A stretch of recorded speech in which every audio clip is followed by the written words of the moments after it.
This is a work of fiction. Any resemblance to real events or persons is purely coincidental. This story is purely fictional and does not promote or encourage any form of violence. Redgrave said, "Don't you think it's about time we were beginning to think of breakfast, dear? Or do you think you can wait till we land?" "Breakfast on the moon?" she exclaimed. "That would be just too lovely for words. Of course we'll wait." "Very well," he said. "You see that big black ring nearly below us? That, as I suppose you know, is the celebrated Mount Tycho. I'll try and find a convenient spot on the top of the ring to drop on, and then you will be able to survey the scenery from 17 or 18,000 feet above the plains." About 2 hours later, a slight jarring tremor ran through the frame of the vessel, and the first stage of the voyage was ended. After a passage of less than 12 hours, the astronef had crossed a gulf of nearly 250,000 miles and rested on the untrodden surface of the lunar world. Chapter 7. "Well, Madame, we've arrived. This is the moon, and there is the Earth. To put it into plain figures, you are now 240,000 odd miles away from home. I think you said you would like breakfast on the surface of the world that has been, and so, as it's about 11 o'clock Earth time, we'll call it a déjeuner, and then we'll go and see what this poor old skeleton of a world is like." "Oh, then we shan't actually have breakfast on the moon." "My dear child, of course you will. Isn't the astronef resting now? Right now, as they say in some parts of the States, on the top of the crater wall of Tycho. Aren't we really and actually on the surface of the moon? Just look at this frightful black and white, God-forsaken landscape. Isn't it like everything that you've ever learnt about the moon? Nothing but light and shade, black and white, peaks of mountains blazing in sunlight, and valleys underneath them as black as the hinges of—" "Tophet," said Zadie, interrupting him quickly. "Yes, I see what you mean. So we'll have our déjeuner here, breathing our own nice atmosphere, and eating and drinking what was grown on the soil of dear old Mother Earth. It's a wee bit paralyzing to think of, isn't it, dear? 240,000 miles across the gulf of space, and we sitting here at our breakfast table, just as comfortable as though we were in the Cecil in London or the Waldorf Astoria in New York. There's nothing much in that. I mean as regards distance. You see, before we've finished, we shall probably, at least I hope we shall, be eating a breakfast or a dinner together 1,000 million miles or more from New York or London. Your ladyship must remember that this is only the first stage on the journey, the jumping-off place, as you called it. You see, the distance from Washington to New York is, well, it isn't even a hop, skip, and a jump in comparison with— Oh yes, I see what you mean, of course, and so I suppose I had better cut off or short-circuit such sympathies with Mother Earth as are not connected with your noble self, and get breakfast ready. How's that?" "Well," said Lord Redgrave, looking at her as she rose from the table, "I think our honeymoon in space is young enough yet to make it possible for me to say that your ladyship's opinion is exactly right." "That's a hopeless commonplace. Really, Lennox, I thought you were capable of something better than that. My dear Zadie, it has been my fate to have many friends who have had honeymoons on Earth, and some of their experience seems to be that the man who contradicts his wife during the first 6 weeks of matrimony simply makes an ass of himself. He offends her and makes himself unhappy, and it sometimes takes 6 months or more to get back to bearings. What a lot of silly men and women you must have known, Lennox. Is that the way Englishmen start marriage in England? If it is, I don't wonder at Englishmen coming across the Atlantic in liners and airships and so on to get American wives. I guess you can't understand your own womenfolk. Or perhaps they don't understand us. But anyhow, I don't think I've made any great mistake. No, I don't think you have. Of course, if I thought so, I wouldn't be here now. But this is very well for a breakfast talk. All the same, I should like to know how we are going to take the promenade you promised me on the surface of the moon. Your ladyship has only to finish her breakfast, and then everything shall be made plain to her, even the deepest craters of the mountains of the moon. Very well, then I will eat swiftly and in obedience, and meanwhile, as your lordship seems to have finished, perhaps, yes, I will go and see to the mechanical necessities, said Redgrave, swallowing his last cup of coffee and getting up. If you'll come down to the lower deck when you've finished, I'll have your breathing suit ready for you, and then we'll go into the air chamber. Thanks, dear. Yes, she said, putting out her hand to him as he left the table. The antechamber to other worlds. Isn't it just lovely? Fancy me being able to leave one world and land on another, and have you to say just those few words which make it all possible. I wonder what all the girls of all the civilized countries of Earth would give just to be me right now. They could none of them give what you gave me, Zadie. Because you see, from my point of view, there's only one Zadie in the world. Or as perhaps I ought to say just now, in the solar system. Very prettily said, sir, she laughed, when she had given him his due reward for his courtly speech. I am too dazed with all these wonders about me to reply to it. You've given me the most convincing reply possible. Now finish your breakfast, and I'll tell you when the breathing dresses and the air chamber are ready. By the way, don't forget your cameras. It's quite possible we may find something worth taking pictures of, and you needn't trouble much about the weight. You know, you and I and all that we carry will only weigh about 1/6 of what we did on the Earth. Very well then, I'll take the whole plate apparatus, as well as the Kodak and the panorama camera. When I'm ready, Murgatroyd will tell you to come down. But isn't he coming with us too? My dear girl, if I were to ask Murgatroyd to leave the astronef, there'd be a mutiny on board. A mutiny of 1 against 1. No, he's left his native world, but he says he's done it in a ship that's made with British steel out of English iron mines, smelted, forged, and fashioned in English works. And so to him it's a bit of England, however far away from Mother Earth it may be. And if you ever see Andrew Murgatroyd's big head and good ungainly body outside the astronef in any of the worlds, disabled or alive, that we're going to visit, well, when we get back to Mother Earth, you may ask me. I don't think I'll have to ask you for anything, Lennox. I believe if I wanted anything, you'd know before I did. So go away and get those breathing dresses ready. I didn't come to the moon to talk commonplaces with a husband I've been married to for nearly 3 days. Is it really as long as that? Oh, don't be ridiculous, even if you are beyond the limits of earthly conventionalities. Anyhow, I've been married long enough to want my own way, and just now I want a promenade on the moon. The will of her ladyship is a law unto her servant, and that which she hath said shall be done. If you come down onto the lower deck in 10 minutes, everything shall be ready. With this, he disappeared down the companionway. About 5 minutes afterwards, Andrew Murgatroyd showed his grizzled, long-bearded face with its high forehead, heavy brows, and broad-set eyes, long nose, and shaven upper lip, just above the stairway, and said, for all the world as though he might have been giving out the number of the hymn in his beloved Ebenezer at Smeaton, "If it pleases your ladyship, his lordship is ready, and if you'll please come down, I'll show you the way." "Oh, thank you, Mr. Murgatroyd," said Zadie, getting up and going towards the companionway. "But I'm afraid you don't think that... you don't seem to take very much interest, if your ladyship will pardon me," said the old man, standing aside to let her go down. "It is not my business to think on board his lordship's vessel. I am his servant, and my fathers have been his father's servants for more years than I'd like to count. If it wasn't that way, I wouldn't be here. Will your ladyship please to come down?"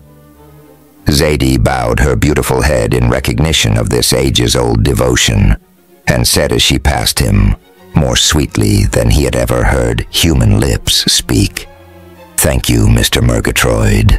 You've taught me something in those few words that we have no knowledge of in the States.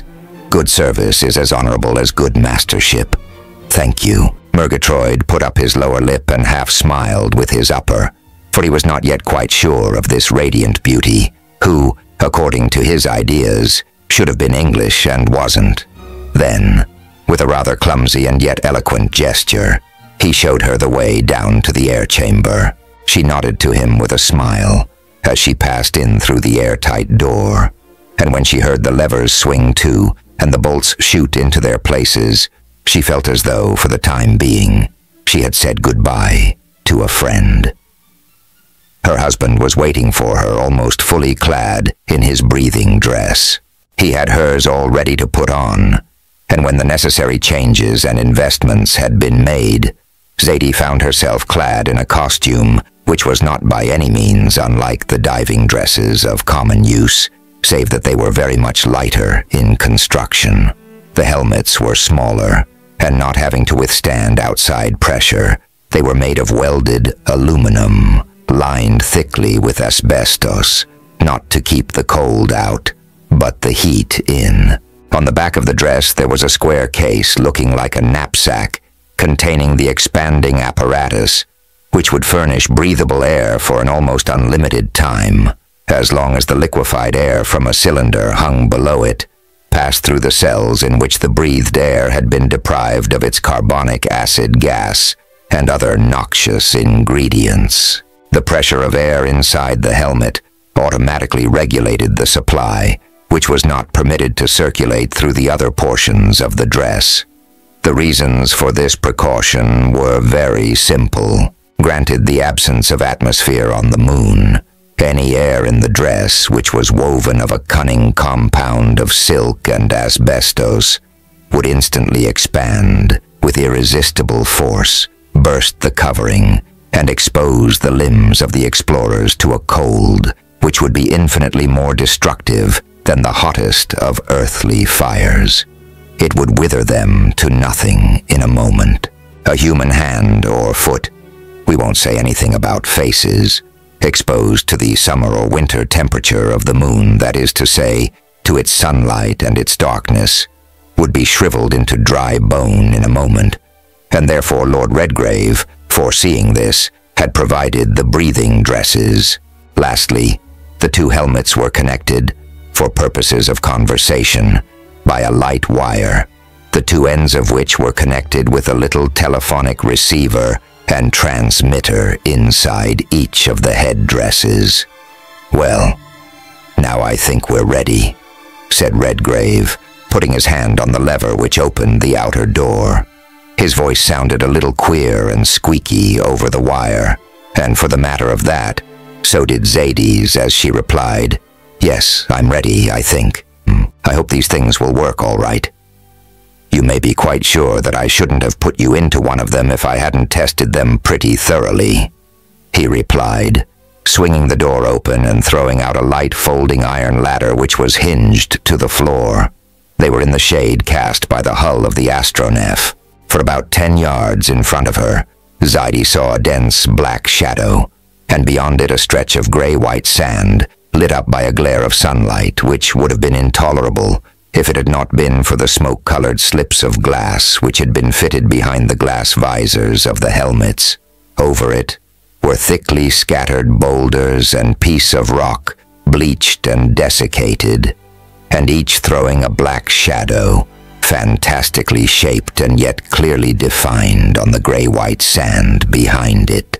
There was no soil, and all the softer kind of rock and stone had crumbled away ages ago. Every particle of moisture had long since evaporated. Even chemical combinations had been dissolved by the alternations of heat and cold, known only on Earth to the chemist in his laboratory.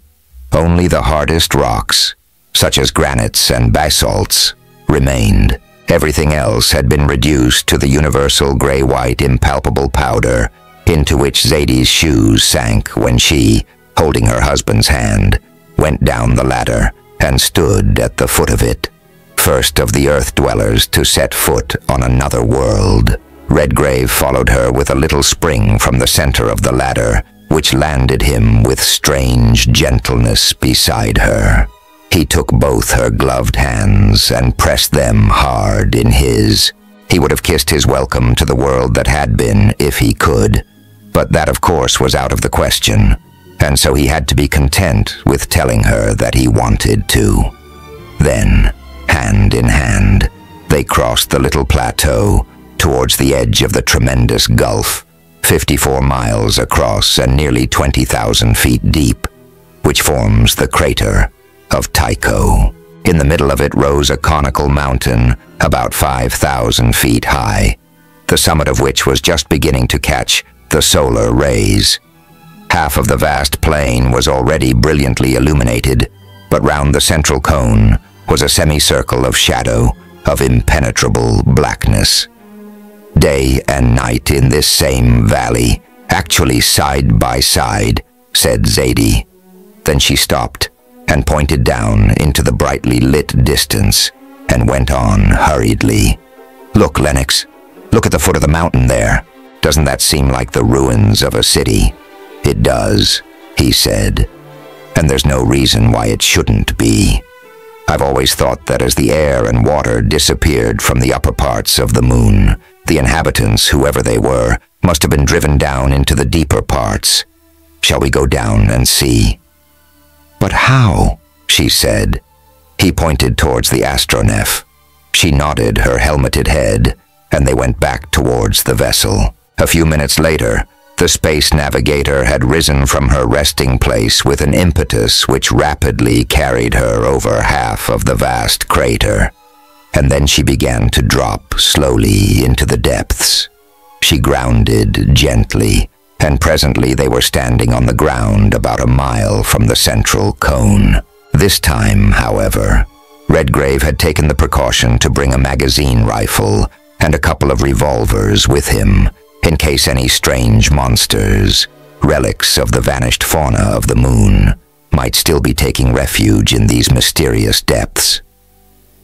Zadie, although like a good many American girls she could shoot excellently well, carried no energy device more offensive than the photographic apparatus aforesaid. The first thing that Redgrave did when they stepped out onto the sandy surface of the plain was to stoop down and strike a wax match. There was a tiny glimmer of light, which was immediately extinguished. "No air here," he said, "so we shall find no living beings, at any rate, none like ourselves." They found the walking exceedingly easy, although their boots were purposely weighted in order to counteract, to some extent, the great difference in gravity. A few minutes brought them to the outskirts of the city. It had no walls and exhibited no signs of any devices for defense. Its streets were broad and well paved, and the houses, built of great blocks of gray stone, joined together with white cement, looked as fresh and unworn as though they had only been built a few months, whereas they had probably stood for hundreds of thousands of years. They were flat-roofed, all of one story and practically of one type. There were very few public buildings, and absolutely no attempt at ornamentation was visible. Round some of the houses were spaces which might once have been gardens. In the midst of the city, which appeared to cover an area of about 4 square miles, was an enormous square paved with flagstones, which were covered to the depth of a couple of inches with a light gray dust, which, as they walked across it, remained perfectly still, save for the disturbance caused by their footsteps. There was no air to support it, otherwise it might have risen in clouds about them. From the center of this square rose a huge pyramid, nearly 1,000 feet in height, the sole building of the great silent city, which appeared to have been raised most probably as a temple by the hands of its long-disabled inhabitants. When they got nearer, they saw a white fringe round the steps by which it was approached, and they soon found that this fringe was composed of millions of white bleached bones and skulls, shaped very much like those of terrestrial men, save that they were very much larger, and that the ribs were out of all proportion to the rest of the skeleton. They stopped awe-stricken before this strange spectacle. Redgrave stooped down and took hold of one of the bones, a huge femur. It broke in two as if he tried to lift it, and the piece which remained in his hand crumbled instantly to white powder. Whoever they were, he said, they were giants. When air and water failed above, they came down here by some means and built this city. You see what enormous chests they must have had. That would be nature's last struggle, to enable them to breathe the diminishing atmosphere. These, of course, were the last descendants of the fittest to breathe it. This was their temple, I suppose, and here they came to cease functioning. I wonder how many thousand years ago, perishing of heat and cold and hunger and thirst. The last tragedy of a race, which, after all, must have been something like ourselves. It's just too awful for words, said Zadie. Shall we go into the temple? That seems one of the entrances up there. Only I don't like walking over all those bones. I don't suppose they'll mind if we do, replied Redgrave. Only we mustn't go far in. It may be full of cross passages and mazes, and we might never get out. Our lamps won't be much use in there, you know, for there's no air. They'll just be points of light, and we shan't see anything but them. It's very aggravating, but I'm afraid there's no help for it. Come along. They ascended the steps, crushing the bones and skulls to powder beneath their feet, and entered the huge square doorway, which looked like a rectangle of blackness against the gray-white of the wall. Even through their asbestos-woven clothing, they felt a sudden shock of icy cold. In those few steps, they had passed from a temperature of tenfold summer heat into wine below that of the coldest spots on Earth. They turned on the electric lamps, which were fitted to the breastplates of their dresses, but they could see nothing save the thin thread of light straight in front of them. It did not even spread. It was like a polished needle on a background of black velvet. All about them was darkness impenetrable, and so they reluctantly turned back to the doorway, leaving all the mysteries which that vast temple of a long-vanished people might contain to remain mysteries to the end of time. They passed down the steps again and crossed the square, and for the next half hour, Zadie was busy taking photographs of the pyramid with its ghastly surroundings, and a few general views of this strange city of the disabled. Chapter 8. When they got back, they found Murgatroyd pacing up and down the floor of the deck chamber, looking about him with serious eyes, but betraying no other visible sign of anxiety. The Astronef was at once his home and his idol, and, as Redgrave had said, even his own direct orders would hardly have induced him to leave her even in a world in which there was not a living human being to dispute possession of her. When they had resumed their ordinary clothing, the Astronef rose from the surface of the plane, crossed the encircling wall at the height of a few hundred feet, and made her way at a speed of about 50 miles an hour towards the regions of the South Pole. Behind them, to the northwest, they could see from their elevation of nearly 30,000 feet the vast expanse of the Sea of Clouds. Dotted here and there were the shining points and ridges of light, marking the peaks and crater walls which the rays of the rising sun had already touched. Before them and to the right and left rose a vast maze of ragged, splintery peaks and huge ramparts of mountain walls, enclosing plains so far below their summits that the light of neither sun nor earth ever reached them. By directing the force exerted by what might now be called the propelling part of the engines against the mountain masses which they crossed to right and left and behind, Redgrave was able to take a zigzag course that carried them over many of the walled plains which were wholly or partially lit up by the sun.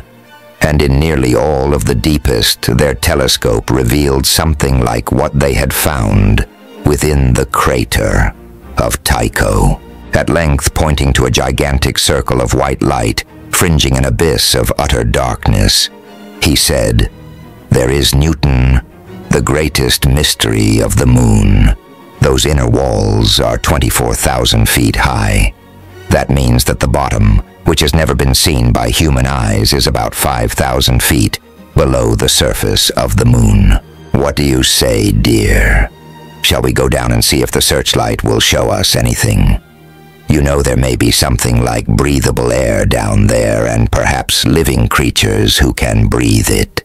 Certainly, replied Zadie decisively. Haven't we come to see things that nobody else has ever seen? Redgrave went down to the engine room, and presently the astronef changed her course, and in a few minutes was hanging with her polished hull bathed in sunlight, like a star suspended over the unfathomable gulf of darkness below. As they sank below the level of the sun rays, Murgatroyd turned on both the searchlights. They dropped down ever slowly, and more slowly, until gradually the two long, thin streams of light began to spread themselves out. The lower they went, the more the beams spread out, and by the time the astronef came gently to a rest, they were swinging round her in broad fans of diffused light over a dark, marshy surface, with scattered patches of gray moss and reeds, with dull gleams of stagnant water showing between them. Air and water at last. I thought so, said Redgrave, as he rejoined her on the upper deck. Air and water and eternal darkness. Well, we shall find life on the moon here, if anywhere. I suppose we had better put on our breathing dresses, hadn't we? Asked Zadie. Certainly, he replied, because although there is some sort of air, we don't know yet whether we shall be able to breathe it. It may be half carbon dioxide for all we know. But a few matches will soon tell us that. Within a quarter of an hour, they were again standing on the surface. Murgatroyd had orders to follow them as far as possible with the head searchlight, which, in the comparatively rarefied atmosphere, appeared to have a range of several miles. Redgrave struck a match and held it up level with his head. It burnt with a clear, steady, yellow flame. Where a match will burn, a man should be able to breathe, he said. I'm going to see what lunar air is like. For heaven's sake, be careful, dear, came the reply in pleading tones across the wire. All right, but don't open your helmet till I tell you. He then raised the hermetically closed slide of glass, which formed the front of the helmets, half an inch or so. Instantly, he felt a sensation like the drawing of a red-hot iron across his skin. He snapped the visor down and clasped it in its place. For a moment or two, he gasped for breath, and then he said rather faintly, "It's no good. It's too cold. It would freeze the blood of a salamander. I think we'd better go back and explore this place under cover. We can't do anything in the dark, and we can see just as well from the upper deck with the searchlights. Besides, as there's air and water here, there's no telling, but there may be inhabitants of sorts, such as we shouldn't care to meet." He took her hand, and to Murgatroyd's great relief, they went back to the vessel. Redgrave then raised the astronef a couple of 100 feet, and by directing the repulsive force against the mountain walls, developed just sufficient energy to keep them moving at about 12 miles an hour. They began to cross the plain with their searchlights flashing out in all directions. They had scarcely gone a mile before the headlight fell upon a moving form, half walking, half crawling, among some stunted brown-leaved bushes by the side of a broad, stagnant stream. "Look," said Zadie, clasping his arm. "Is that a gorilla? Or... no, it can't be a man." The light was turned full upon the object. If it had been covered with hair, it might have passed for some strange type of the ape tribe, but its skin was smooth and of a livid gray. Its lower limbs were evidently more powerful than its upper. Its chest was enormously developed, but the stomach was small. The head was big and round and smooth. As they came nearer, they saw that in place of fingernails, it had long white feelers which it kept extended and constantly waving about as it groped its way towards the water. As the intense light flashed full on it, it turned its head towards them. It had a nose, and a mouth. The nose, long and thick, with huge mobile nostrils. The mouth forming an angle something like a fish's lips. Teeth there seemed none. At either side of the upper part of the nose there were two little sunken holes, in which this thing's ancestors of countless thousands of years ago had once had eyes. As she looked upon this awful parody of what had once perhaps been a human face, Zadie covered hers with her hands and uttered a little moan of horror. "Horrible, isn't it?" said Redgrave. "I suppose that's what the last remnants of the Lunarians have come to. Evidently once men and women, something like ourselves. I dare say the ancestors of that thing have lived here in coldness and darkness for hundreds of generations. It shows how tremendously tenacious nature is of life.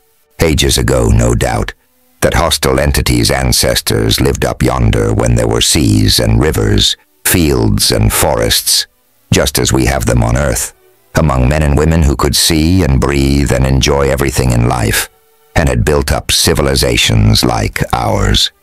Look, it's going to fish or something. Now we shall see what it feeds on.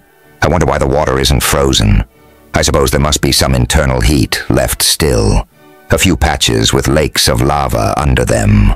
Perhaps this valley is just over one, and that's why these creatures have managed to survive. Ah, there's another of them, smaller, not so strongly formed.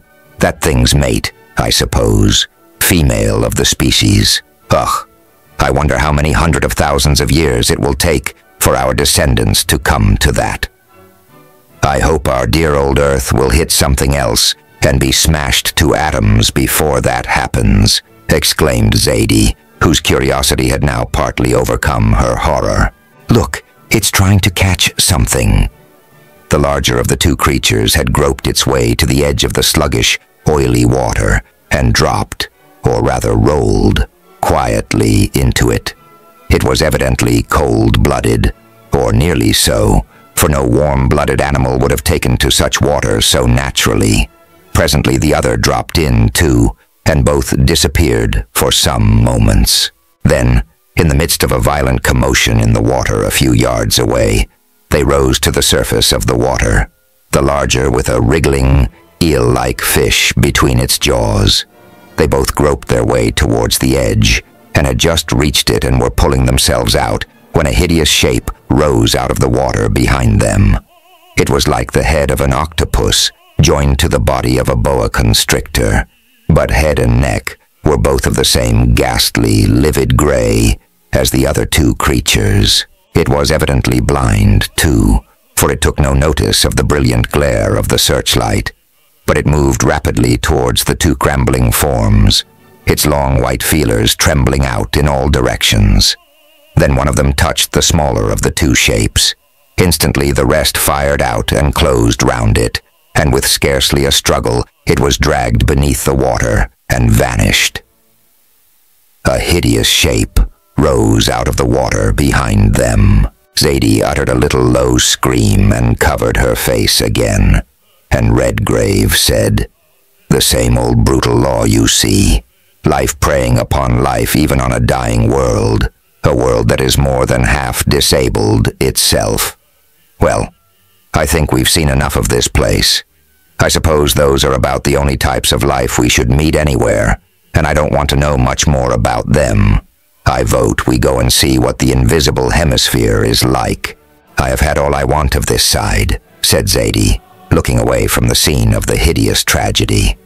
"So the sooner we go, the better I shall like it." A few minutes later, the astronef was again rising towards the stars with her searchlights, still flashing down into the Valley of Aspiring Life, which had seemed to them even worse than the Valley of Death. As he followed the rays with a pair of powerful field glasses, Redgrave fancied that he saw huge, dim shapes moving about the stunted shrubbery and through the slimy pools of the stagnant rivers, and once or twice he got a glimpse of what might well have been the ruins of towns and cities. But the gloom soon became too deep and dense for the searchlights to pierce, and he was glad when the astronef, soared up into the brilliant sunlight once more. Even the ghastly wilderness of the lunar landscape was welcome after the nameless horrors of that hideous abyss. After a couple of hours' rapid traveling, Redgrave pointed down to a comparatively small, deep crater and said, "There, that is Malapert. It is almost exactly at the south pole of the moon, and there," he went on, pointing ahead, "is the horizon of the hemisphere which no Earth-born eyes have ever seen." "Except ours," said Zadie somewhat inconsequently, "and I wonder what we shall see." "Probably something very like what we have seen on this side," replied Redgrave, and as the event proved, he was right. Contrary to many ingenious speculations which have been indulged in by both scientist and romancer, they found that the hemisphere, which for countless ages had never been turned towards the Earth, was almost an exact replica of the visible one. Fully 3/4 of it was brilliantly illuminated by the sun, and what they saw through their glasses was practically the same as what they had beheld on the earthward side. Huge groups of enormous craters and ringed mountains, long irregular chains crowned with sharp, splintery peaks, and between these vast, deeply depressed areas, ranging in color from dazzling white to gray-brown, marking the beds of the vanished lunar seas. As they crossed one of these, Redgrave allowed the astronef to sink to within a few thousand feet of the surface, and then he and Zadie swept it with their telescopes. Their chance search was rewarded by something they had not seen in the seabeds of the other hemisphere. These depressions were far deeper than the others, evidently many thousands of feet below the average surface. But the sun's rays were blazing full into this one, and dotted round its slopes at varying elevations, they made out little patches which seemed to differ from the general surface. "I wonder if those are the remains of cities," said Zadie. "Isn't it possible that the old peoples of the moon might have built their cities along the seas just as we do, and that their descendants may have followed the waters as they retreated? I mean, as they either dried up or disappeared into the center." "Very probable indeed, dearest of philosophers," he said, picking her up with one arm and kissing the smiling lips which had just uttered this most reasonable deduction. "Now we'll go down and see." Down. Saturn, he diminished the vertically repulsive force a little, and the astronef dropped slantingly towards the bed of what might once have been the Pacific of the moon. When they were within about a couple of thousand feet of the surface, it became perfectly plain that Zadie was correct in her hypothesis. The vast seafloor was thickly strewn with the ruins of countless cities and towns, which had been inhabited by an equally countless series of generations of men and women, who had perhaps lived and loved in the days when our own world was a glowing mass of molten rock, surrounded by the envelope of vapors which has since condensed to form our oceans. They dropped still lower and ran diagonally across the ocean bed, and as they did so, Zadie's proposition was more and more completely confirmed, for they saw that the towns and cities which stood highest were the most dilapidated, and that the buildings had evidently been torn and crumbled away by the action of wind and water, snow and ice. The nearer they approached to the central and deepest depression, the better preserved and the simpler the buildings became, until down in the lowest depths, they found a collection of low-built square edifices, scarcely better than huts, which had clustered round the little lake into which, ages before, the ocean had dwindled. But where the lake had been, there was now only a shallow depression, covered with gray sand and brown rock. Into this, they descended and touched the lunar surface for the last time. A couple of hours' excursion among the houses proved that they had been the last refuge of the last descendants of a dying race, a race which had socially degenerated, just as the succession of cities had done architecturally, age by age, as the long-drawn struggle for mere existence had become keener and keener, until the two last essentials, air and water, had failed, and then the end had come. The streets, like the square of the great temple of Tycho, were strewn with myriads and myriads of bones, and there were myriads more scattered round what had once been the shores of the dwindling lake. Here, as elsewhere, there was not a sign or a record of any kind, carving or sculpture. If there were any such on the surface of the moon, they had not discovered them. The buildings which they had seen evidently belonged to the decadent period, during which the dwindling remnants of the Selenites asked only to eat and drink and breathe. Inside the great pyramid of the city of Tycho they might perhaps have found something, some stone or tablet which bore the mark of the artist's hand. Elsewhere, perhaps, they might have found cities reared by older races, which might have rivaled the creations of Egypt and Babylon, but they had neither time nor inclination to look for these. All that they had seen of the disabled world had only sickened and saddened them. The untraveled regions of space, peopled by living worlds more akin to their own, were before them. The red disk of Mars was glowing in the zenith among the diamond-white clusters which gemmed the black sky behind him. More than 100 millions of miles had to be traversed before they would be able to set foot on his surface.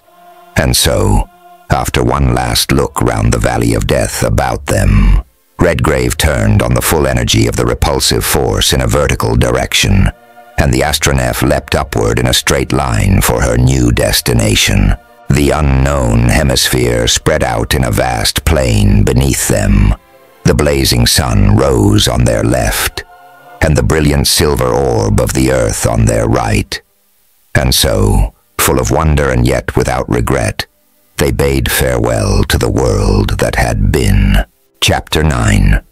The Earth and the Moon had been left more than 100 million miles behind in the depths of space, and the astronef had crossed this immense gap in 11 days and a few hours. But this apparently inconceivable speed was not altogether due to the powers of the space navigator, for her commander had taken advantage of the passage of the planet along its orbit towards that of the Earth.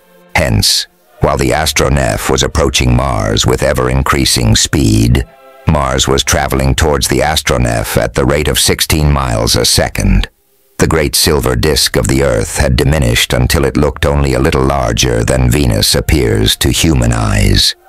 In fact, the planet Terra is to the inhabitants of Mars what Venus is to us, the star of the morning and the evening, breakfast on the morning of the 12th day, or since there is neither day nor night in space, it would be more correct to say the 12th period of 24 Earth hours, as measured by the chronometers, was just over, and Redgrave was standing with Zadie in the forward end of the deck chamber, looking downwards at a vast crescent of rosy light, which stretched out over an arc of more than 90 degrees. Two tiny black spots were traveling towards each other across it. "Ah," she said, going towards one of the telescopes. "There are the moons. I was reading my Gulliver last night. I wonder what the old Dean would have given to be here, and see how true his guess was. Are we going to land on them?" "I don't see why we shouldn't," he said. "I think we might find them convenient stopping places. Besides, you know this isn't only a pleasure trip. We have to add as much as we can to the sum of human knowledge, and so of course we shall have to find out whether the moons of Mars have atmospheres and inhabitants." "What? People living on those wee things?" She laughed. "Why, they're only about 30 or 40 miles round, aren't they?" "About," he said. "But then that's just one of the points I want to solve. And as for life, it doesn't always mean people, you know. We are only a few hundred miles away from Deimos, the outer one, and he is 12,500 miles from Mars. I vote we drop on him first and let him carry us towards Phobos. And then when we've examined him, we'll pay a visit to his brother and take a trip round Mars on him. Phobos does the journey in about 7 hours and a half, and as he's only 3,700 miles above the surface, we ought to get a very good view of our next stopping place." "That ought to be quite delightful," said Zadie. But how commonplace you are getting, Lennox. That's so like you Englishmen. We are doing what has only been dreamt of before. And here you are talking about moons and planets as if they were railway stations. Well, if your ladyship prefers it, we will call them undiscovered islands and continents in the ocean of space. That does sound a little bit better, doesn't it? Now I think I had better go down and see to my engines. When he had gone, Zadie sat down to the telescope again and kept it focused on one of the little black spots traveling across the crescent of Mars. Both it and the other spot rapidly grew larger, and the features of the planet itself became more distinct. Soon, even with her unaided eyes, she could make out the seas and continents and the mysterious canals quite plainly through the clear, rosy atmosphere.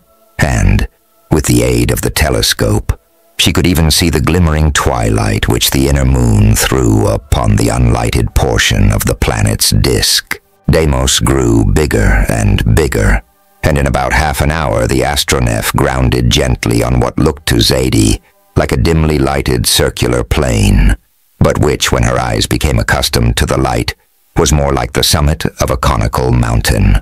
Redgrave raised the keel a little from the surface again and steered towards a thin circle of light on the tiny horizon. As they crossed into the sunlit portion, it became quite plain that Deimos, at any rate, was as airless and lifeless as the moon. The surface was composed of brown rock and red sand, broken up into miniature hills and valleys. There were a few traces of bygone volcanic action, but it was evident that the internal fires of this tiny world must have burnt themselves out very quickly. "Not much to be seen here," said Redgrave as he came up the companionway, "and I don't think it would be safe to go out. The attraction is so weak here that we might find ourselves falling off with very little exertion.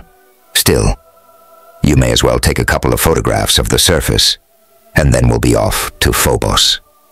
Zadie got her apparatus to work, and when she had taken her slides down to the darkroom, Redgrave turned the R, force on very slightly, and Phobos began to sink away beneath them.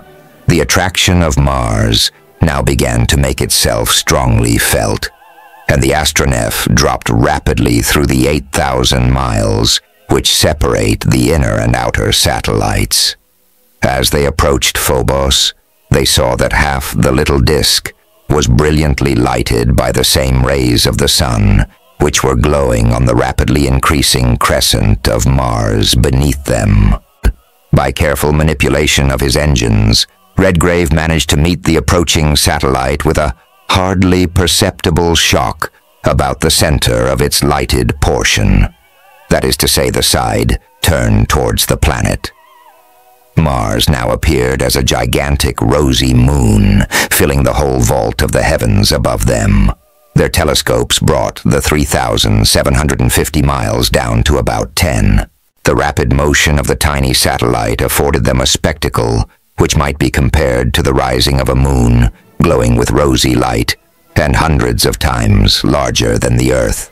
The speed of the vehicle of which they had taken possession, something like 4,200 miles an hour, caused the surface of the planet to apparently sweep away from below them, just as the Earth seems to glide from under the car of a balloon. Neither of them left the telescopes for more than a few minutes during this aerial circumnavigation. Murgatroyd, outwardly impassive, but inwardly filled with solemn fears for the fate of this impiously daring voyage, brought them wine and sandwiches, and later on tea and toast, and more sandwiches. But they took no moment's heed of these, so absorbed were they in the wonderful spectacle which was swiftly passing under their eyes. The main armament of the astronef consisted of 4 pneumatic guns, which could be mounted on swivels, 2 ahead and 2 astern, which carried a projectile containing either one of 2 kinds of explosives invented by her creator. One of these was a solid and burst on impact, with an explosive force equal to about 20 pounds of lyddite. The other consisted of 2 liquids, separated by a partition in the projectile, and these when mixed by the breaking of the partition, burst into a volume of flame which could not be extinguished by any known human means. It would burn even in a vacuum, since it supplied its own elements of combustion. The guns would throw these shells to a distance of about 7 terrestrial miles. On the upper deck, there were also stands for a couple of light machine guns capable of discharging 700 explosive bullets a minute. Professor Rennick, although a man of peace, had little sympathy with the laws of civilized warfare, which permit men to be blown into rags of flesh and splinters of bone by explosive shells of a pound weight and upward, and only allow projectiles of less weight to be used against savages. There was no humbug about him. He believed that when armed conflict was necessary, it had to be armed conflict, and the sooner it was over, the better for everybody concerned.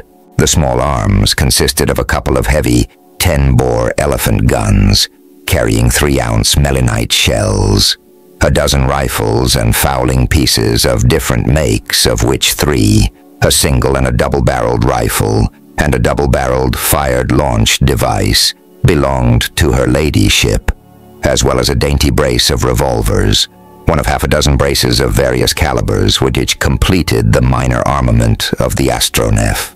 The guns were got up and mounted while the attraction of the planet was comparatively feeble, and the weapons themselves, therefore, of very little weight. On the surface of the Earth, a score of men could not have done the work, but on board the astronef, suspended in space, her crew of 3 found the work easy. Zadie herself picked up a Maxim and carried it about as though it were a toy sewing machine. "Now I think we can go down," said Redgrave, when everything had been put in position as far as possible. "I wonder whether we shall find the atmosphere of Mars suitable for terrestrial lungs. It will be rather awkward if it isn't." A very slight exertion of repulsive force was sufficient to detach the astronef from the body of Phobos.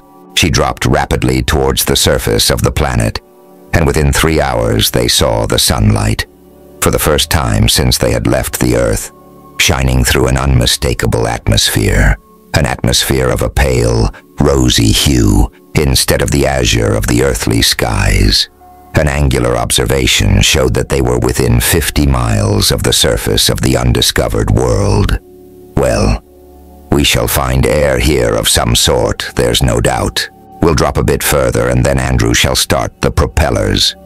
They'll very soon give us an idea of the density. Do you notice the change in the temperature? That's the diffused rays instead of the direct ones. 20 miles. I think that will do. I'll stop her now and we'll prospect for a landing place." He went down to apply the repulsive force directly to the surface of Mars so as to check the descent, and then he put on his breathing dress, went into the exit chamber, closed one door behind him, opened the other and allowed it to fill with Martian air. Then he shut it again, opened his visor, and took a cautious breath. It may, perhaps, have been the idea that he, the first of all the sons of Earth, was breathing the air of another world, or it might have been some property peculiar to the Martian atmosphere. But he immediately experienced a sensation such as usually follows the drinking of a glass of champagne. He took another breath, and another. Then he opened the inner door and went back to the lower deck, saying to himself, "Well, the air's all right if it is a bit champagne-y.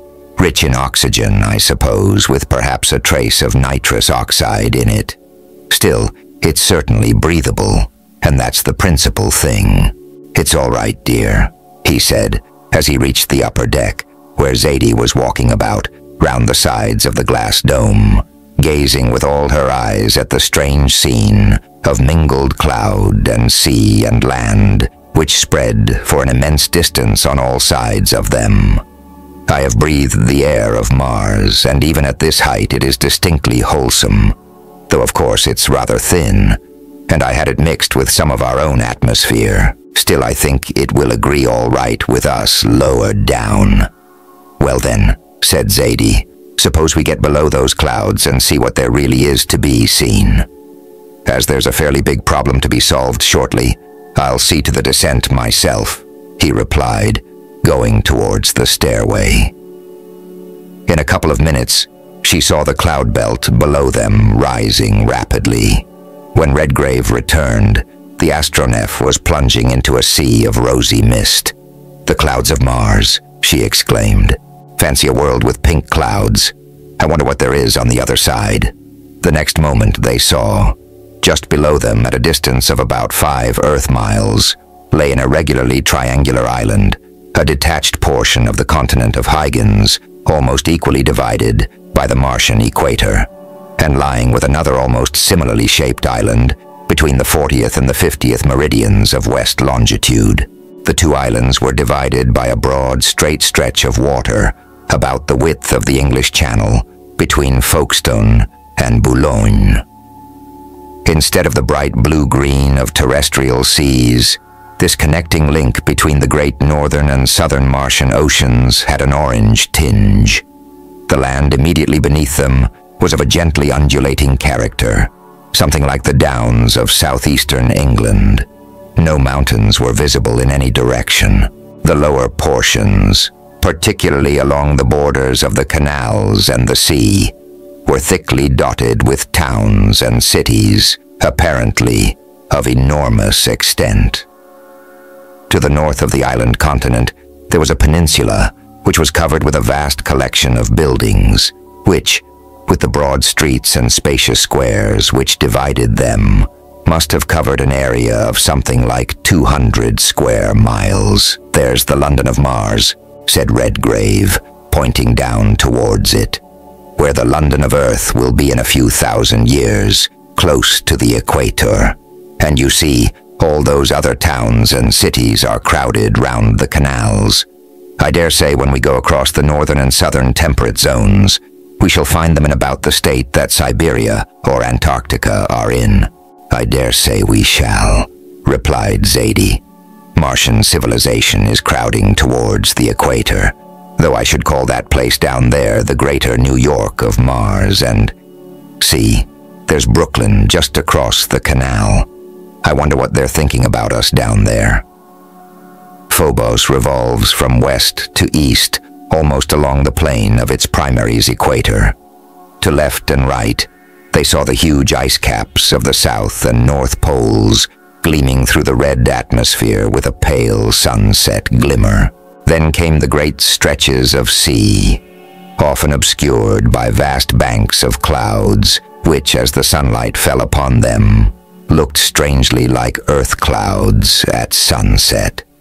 Then, almost immediately underneath them, spread out the great land areas of the equatorial region, the 4 continents of Halley, Galileo, and Tycho land, then Huygens, which is to Mars what Europe, Asia, and Africa are to the Earth, then Herschel and Copernicus.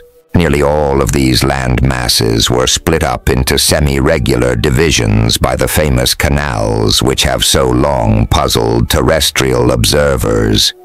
"Well, there is one problem solved at any rate," said Redgrave, when, after a journey of nearly 4 hours, they had crossed the western hemisphere. "Mars is getting very old, her seas are diminishing, and her continents are increasing. Those canals are the remains of gulfs and straits which have been widened and deepened and lengthened by human, or I should say Martian, labor, partly, I've no doubt, for purposes of navigation, and partly to keep the inhabitants of the interior of the continents within measurable distance of the sea. There's not the slightest doubt about that. Then you see, there are scarcely any mountains to speak of so far, only ranges of low hills, and that means, I suppose," said Zadie, "that they've all been worn down as the mountains of the earth are being. I was reading Flammarion's End of the World last night, and he, you know, describes the earth at the last as just one big plain of land, no hills or mountains, no seas, and only sluggish rivers draining into marshes. I suppose that is what they're coming to down yonder. Now I wonder what sort of civilization we shall find. Perhaps we shan't find any at all. Suppose all their civilizations have worn out, and they are degenerating into the same struggle for sheer existence those poor creatures in the moon must have had.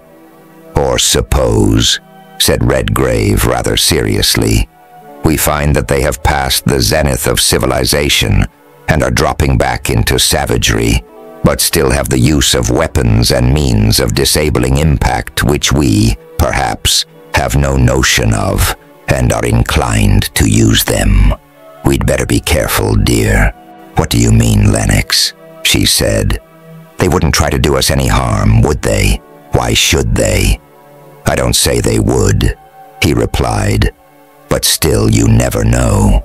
You see, their ideas of right and wrong and hospitality and all that sort of thing may be quite different to what we have on the Earth. In fact, they may not be men at all, but just a sort of monster with perhaps a superhuman intellect with all sorts of extra-human ideas in it. Then there's another thing, he went on. Suppose they fancied a trip through space and thought that they had as good a right to the astronef as we have. I dare say they've seen us by this time if they've got telescopes, as no doubt they have, perhaps a good deal more powerful than ours, and they may be getting ready to receive us now. I think I'll get the guns in place before we go down, in case their moral ideas, as dear old Hans Breitmann called them, are not quite the same as ours. Chaptert. The words were hardly out of his mouth before Zadie, who still had her glasses to her eyes, and was looking down towards the great city, whose glazed roofs were flashing with 1,000 tints in the pale crimson sunlight, said with a little tremor in her voice, "Look, Lennox, down there. Don't you see something coming up? That little black thing. Just look how fast it's coming up. It's quite distinct already. It's a sort of flying ship, only it has wings and I think masts too. Yes, I can see 3 masts, and there's something glittering on the tops of them. I wonder if they're coming to pay us a polite morning call, or whether they're going to treat us like trespassers in their atmosphere. There's no telling, but those things on the top of the masts look like revolving helices," replied Redgrave, after a long look through his telescope. "He's screwing himself up into the air. That shows that they must either have stronger and lighter machinery than we have, or, as the astronomers have thought, this atmosphere is denser than ours, and therefore easier to fly in. Then, of course, things are only half their earthly weight here. Well, whether it's peace or armed conflict, I suppose we may as well let them come and reconnoiter. Then we shall see what kind of creatures they are. Ah, there are a lot more of them, some coming from Brooklyn, too, as you call it. Come up into the conning tower, and I'll relieve Murgatroyd, so that he can go and look after his engines. We shall have to give these gentlemen a lesson in flying. Meanwhile, in case of accidents, we may as well make ourselves as invulnerable as possible." A few minutes later, they were in the conning tower again, watching the approach of the Martian fleet through the thick windows of toughened glass which enabled them to look in every direction except straight down. The steel coverings had been drawn down over the glass dome of the deck chamber, and Murgatroyd had gone down to the engine room. 50 feet ahead of them stretched out the long shining spur, of which 10 feet were solid steel, a ram which no floating structure built by human hands could have resisted. Redgrave was standing with his hand on the steering wheel, looking more serious than he had done so far during the voyage. Zadie stood beside him with a powerful binocular telescope watching, with cheeks a little paler than usual, the movements of the Martian airships. She counted 25 vessels rising round them in a wide circle. "I don't like the idea of a whole fleet coming up," said Redgrave, as he watched them rising, and the ring narrowing round the still motionless astronef. "If they only wanted to know who and what we are, or to leave their cards on us, as it were, and bid us welcome to the world, One ship could have done that just as well as a fleet. This lot coming up looks as if they wanted to get round and capture us." "It does look like it," said Zadie, with her glasses fixed on the nearest of the vessels.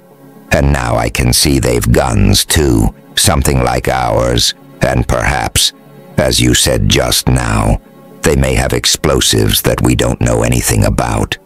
Oh, Lennox, suppose they were able to smash us up with a single fired." "You needn't be afraid of that, dear," he said, putting his arm round her shoulders. "Of course, it's perfectly natural that they should look upon us with a certain amount of suspicion, dropping like this on them from the stars.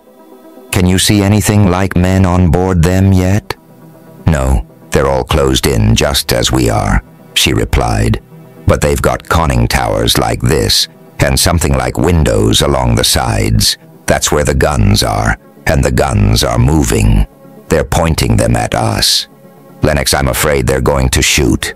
Then we may as well spoil their aim," he said, pressing one of the buttons on the signal board 3 times, and then once more after a little interval. In obedience to the signal, Murgatroyd turned on the repulsive force to half power, and the Astronef leapt up vertically a couple of 1,000 feet. Then Redgrave pressed the button once, and she stopped. Another signal set the propellers in motion, and as she sprang forward across the circle formed by the Martian airships, they looked down and saw that the place which they had just left was occupied by a thick greenish-yellow cloud. "Look, Lennox, what on earth is that?" exclaimed Zadie, pointing down to it. "What on Mars would be nearer the point, dear?" he said, with what she thought a somewhat vicious laugh. "That, I'm afraid, means anything but a friendly reception for us. That cloud is one of 2 things. It's the smoke of the explosion of 20 or 30 shells, or else it's made of gases intended to either poison us or make us insensible, so that they can take possession of the ship. In either case, I should say that the Martians are not what we should call gentlemen." "I should think not," she said angrily. "They might at least have taken us for friends till they had proved us enemies, which they wouldn't have done. Nice sort of hospitality, that, considering how far we've come, and we can't shoot back because we haven't got the ports open." "And a very good thing, too," laughed Redgrave. "If we had had them open, and that volley had caught us unawares, the Astronef would probably have been full of poisonous gases by this time, and your honeymoon, dear, would have come to a somewhat untimely end. Ah, they're trying to follow us. Well, now we'll see how high they can fly." He sent another signal to Murgatroyd, and the Astronef, still beating the Martian air with the fans of her propellers, and traveling forward at about 50 miles an hour, rose in a slanting direction through a dense bank of rosy-tinted clouds, which hung over the bigger of the 2 cities, New York, as Zadie had named it. When they reached the golden-red sunlight above it, the Astronef stopped her ascent, and then, with half a turn of the steering wheel, her commander sent her sweeping round in a wide circle. A few minutes later, they saw the Martian fleet rise almost simultaneously through the clouds. They seemed to hesitate a moment, and then the prow of every vessel was directed towards the swiftly moving Astronef. "Well, gentlemen," said Redgrave, "you evidently don't know anything about Professor Rennick and the R-Force, and yet you ought to know that we couldn't have come through space without being able to get beyond this little atmosphere of yours. Now let us see how fast you can fly." Another signal went down to Murgatroyd. The whirling propellers became 2 intersecting circles of light. The speed of the Astronef increased to 150 miles an hour, and the Martian fleet began to drop behind and trail out into a triangle like a flock of huge birds. "That's lovely. We're leaving them," exclaimed Zadie, leaning forward with the glasses to her eyes and tapping the floor of the conning tower with her foot as if she wanted to dance. "And their wings are working faster than ever. They don't seem to have any screws. Probably because they've solved the problem of birds' flight, said Redgrave. They're not gaining on us, are they? No, they're at about the same distance. Then we'll see how they can soar. Another signal went down the tube. The astronef's propellers slowed down and stopped, and the vessel began to rise swiftly towards the zenith, which the sun was now approaching. The Martian fleet continued the impossible chase until the limits of the navigable atmosphere, about 8 Earth miles above the surface, was reached. Here, the air was evidently too rarefied for their wings to act upon. They came to a standstill, looking like links of a broken chain, their occupants no doubt looking up with envious eyes upon the shining body of the astronef, glittering like a tiny star in the sunlight, 10,000 feet above them. "Well, gentlemen," said Redgrave after a swift glance round, "I think we have shown you that we can fly faster and soar higher than you can. Perhaps you'll be a bit more civil now. If you're not, we shall have to teach you manners. But you're not going to fight them all, dear, are you? Don't let us be the first to bring armed conflict and bloodshed with us into another world. Don't trouble about that, little woman. It's here already," he replied a trifle savagely. "People don't have airships and guns which fire shells or poison bombs, or whatever they were, without knowing what armed conflict is. From what I've seen, I should say these Martians have civilized themselves out of all emotions, and, I dare say, have fought pitilessly for the possession of the last habitable lands of the planet. They've preyed upon each other till only the fittest are left, and those, I suppose, were the ones who invented the airships and finally got possession of all that was worth having. Of course, that would give them the command of the planet, land, and sea. In fact, if we are able to make the personal acquaintance of the Martians, we shall probably find them a set of over-civilized savages." "That's a rather striking paradox, isn't it, dear?" said Zadie, slipping her hand through his arm. "But still, it's not at all bad. You mean, of course, that they may have civilized themselves out of all the emotions until they're just a set of cold, calculating scientific animals. After all, they must be something of the sort, for I'm quite sure we should not have done anything like that on Earth if we'd had a visitor from Mars. We shouldn't have got out cannons and fired at him before we'd even made his acquaintance. Now, if he, or they, had dropped in America as we were going down there, we should have received them with deputations, given them banquets, which they might not have been able to eat, and speeches, which they would not understand, and photographed them and filled the newspapers with everything that we could imagine about them, and then put them in a palace car and hustled them round the country for everybody to look at. And meanwhile, laughed Redgrave, some of your smart engineers, I suppose, would have gone over the vessel they had come in, found out how she was worked, and taken out a dozen patents for her machinery." "Very likely," replied Zadie, with a saucy little toss of her chin. "And why not? We like to learn things down there. And anyhow, that would be much more really civilized than shooting at them." While this little conversation was going on, the astronef was dropping rapidly into the midst of the Martian fleet, which had again arranged itself in a circle. Zadie soon made out through her glasses that the guns were pointed upwards. "Oh, that's your little game, is it?" said Redgrave, when she had told him of this. "Well, if you want a fight, you can have it." As he said this, his jaws came together, and Zadie saw a look in his eyes that she had never seen there before. He signaled rapidly 2 or 3 times to Murgatroyd.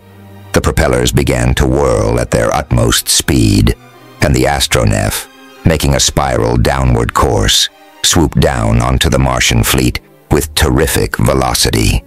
Her last curve coincided almost exactly with the circle occupied by the ships. 6 spouts of greenish flame came from the nearest vessel, and for a moment the astronef was enveloped in a yellow mist. Evidently they don't know that we are airtight, and they don't use fired or projectile. They've got past that, their projectiles neutralized Doing by poison or suffocation. I dare say a volley like that would neutralize Doing. A regiment. Now I'll give that fellow a lesson which he won't live to remember. They swept through the poison mist. Redgrave swung the wheel round. The astronef dropped to the level of the ring of Martian vessels, which had now got up speed again. Her steel ram was directed straight at the vessel which had fired the last fired. Propelled at a speed of nearly 200 miles an hour, it took the strange winged craft amidships. As the shock came, Redgrave put his arm round Zadie's waist and held her close to him. Otherwise, she would have been flung against the forward wall of the conning tower. It took the strange winged craft amidships. The Martian vessel stopped and bent up. They saw human figures, more than half as large again as men inside her, staring at them through the windows in the sides. There were others at the breeches of the guns in the act of turning the muzzles on the astronef. But this was only a momentary glimpse, for in a second the astronef's spur had pierced her. The Martian airship broke in twain, and her two halves plunged downwards through the rosy clouds. "Keep her at full speed, Andrew," said Redgrave down the speaking tube, "and stand by to jump if we want to." "All ready, my lord," came back up the tube. The old Yorkshireman, during the last few minutes, had undergone a transformation which he himself hardly understood. He recognized that there was a fight going on, that it was a case of burn, sink, and destroy, and the 1,000-year-old berserker awoke in him just, as a matter of fact, it had done in his lordship. "They can pick up the pieces down there, what there is left of them," said Redgrave, still holding Zadie tight to his side with one hand and working the wheel with the other. "And now we'll teach them another lesson." "What are you going to do, dear?" she said, looking up at him with somewhat frightened eyes. "You'll see in a moment," he said, between his shut teeth. "I don't care whether these Martians are degenerate human beings or only animals, but from my point of view, the reception they have given us justifies any kind of retaliation. If we'd had a single porthole open during the first volley, you and I would have been disabled by this time, and I'm not going to stand anything like that without reprisals. They've declared armed conflict on us and neutralized Doing. In armed conflict isn't eliminate Doing." "Well, no, I suppose not," she said, "but it's the first fight I've been in, and I don't like it. Still, they did receive us pretty meanly, didn't they?" "Meanly? If there was anything like a code of interplanetary morals or manners, one might call it absolutely caddish. I don't believe even Stead himself could stand that. Unless, of course, he wasn't here." He sent another message to Murgatroyd. The astronef sprang 1,000 feet towards the zenith. Another touch on the button, and she stopped exactly over the biggest of the Martian airships. Another, and she dropped onto it like a stone and smashed it to fragments. Then she stopped and mounted again above the broken circle of the fleet, while the pieces of the airship and what was left of her crew plunged downwards through the crimson clouds in a fall of nearly 30,000 feet. Within the next few moments, the rest of the Martian fleet had followed it, sinking rapidly down through the clouds and scattering in all directions. "They seem to have had enough of it," laughed Redgrave, as the astronef, in obedience to another signal, began to drop towards the surface of Mars. "Now we'll go down and see if they're in a more reasonable frame of mind. At any rate, we've won our first scrimmage, dear. But it was rather brutal, Lennox, wasn't it? When you are dealing with brutes, little woman, it is sometimes necessary to be brutal." "And you look a wee bit brutal right now," she replied, looking up at him with something like a look of fear in her eyes. "I suppose that is because you have just neutralized Doing. Somebody or some things, whichever they are." "Do I, really?" The hard-set jaw relaxed, and his lips melted into a smile under his mustache. and he bent down and kissed her. Well, what do you suppose I should have thought of them if you had had a whiff of that poison? Yes, dear, she whispered in between the kisses. I see now. Chapter 11. The astronef descended gracefully through the tinted atmosphere, observing from above a scattered formation of aerial crafts. Though armed, these vehicles maintained a cautious distance, wary of the visitors from afar, had scattered in units in all directions, apparently with the intention of getting as far as possible out of reach of that terrible ram. Only one of them, the largest, which carried what looked like a flag of woven gold at the top of its center mast, remained in sight after a few minutes. It was almost immediately below them when they had passed through the clouds, and they could see it sinking straight down towards the center of what appeared to be the principal square of the bigger of the two cities which Zadie had named New York and Brooklyn. That fellow has gone to report, evidently, said Redgrave. We'll follow him just to see what he's up to. But I don't think we'd better open the ports even then. There's no telling when they might give us a whiff of that poison mist, or whatever it is. But how are you going to talk to them then, if they can talk? I mean, if they know any language that we do? They're something like men, and so I suppose they understand the language of signs, at any rate. Still, if you don't fancy it, we'll go somewhere else. No thanks, she said. That's not my father's daughter. I haven't come 100 million miles from home to go away before the first act's finished. We'll go down to see if we can make them understand. By this time, the astronef was hanging suspended over an enormous square about half the size of Hyde Park. It was laid out just as a terrestrial park would be, in grassland, flower beds, and avenues, and patches of trees. Only the grass was a reddish yellow.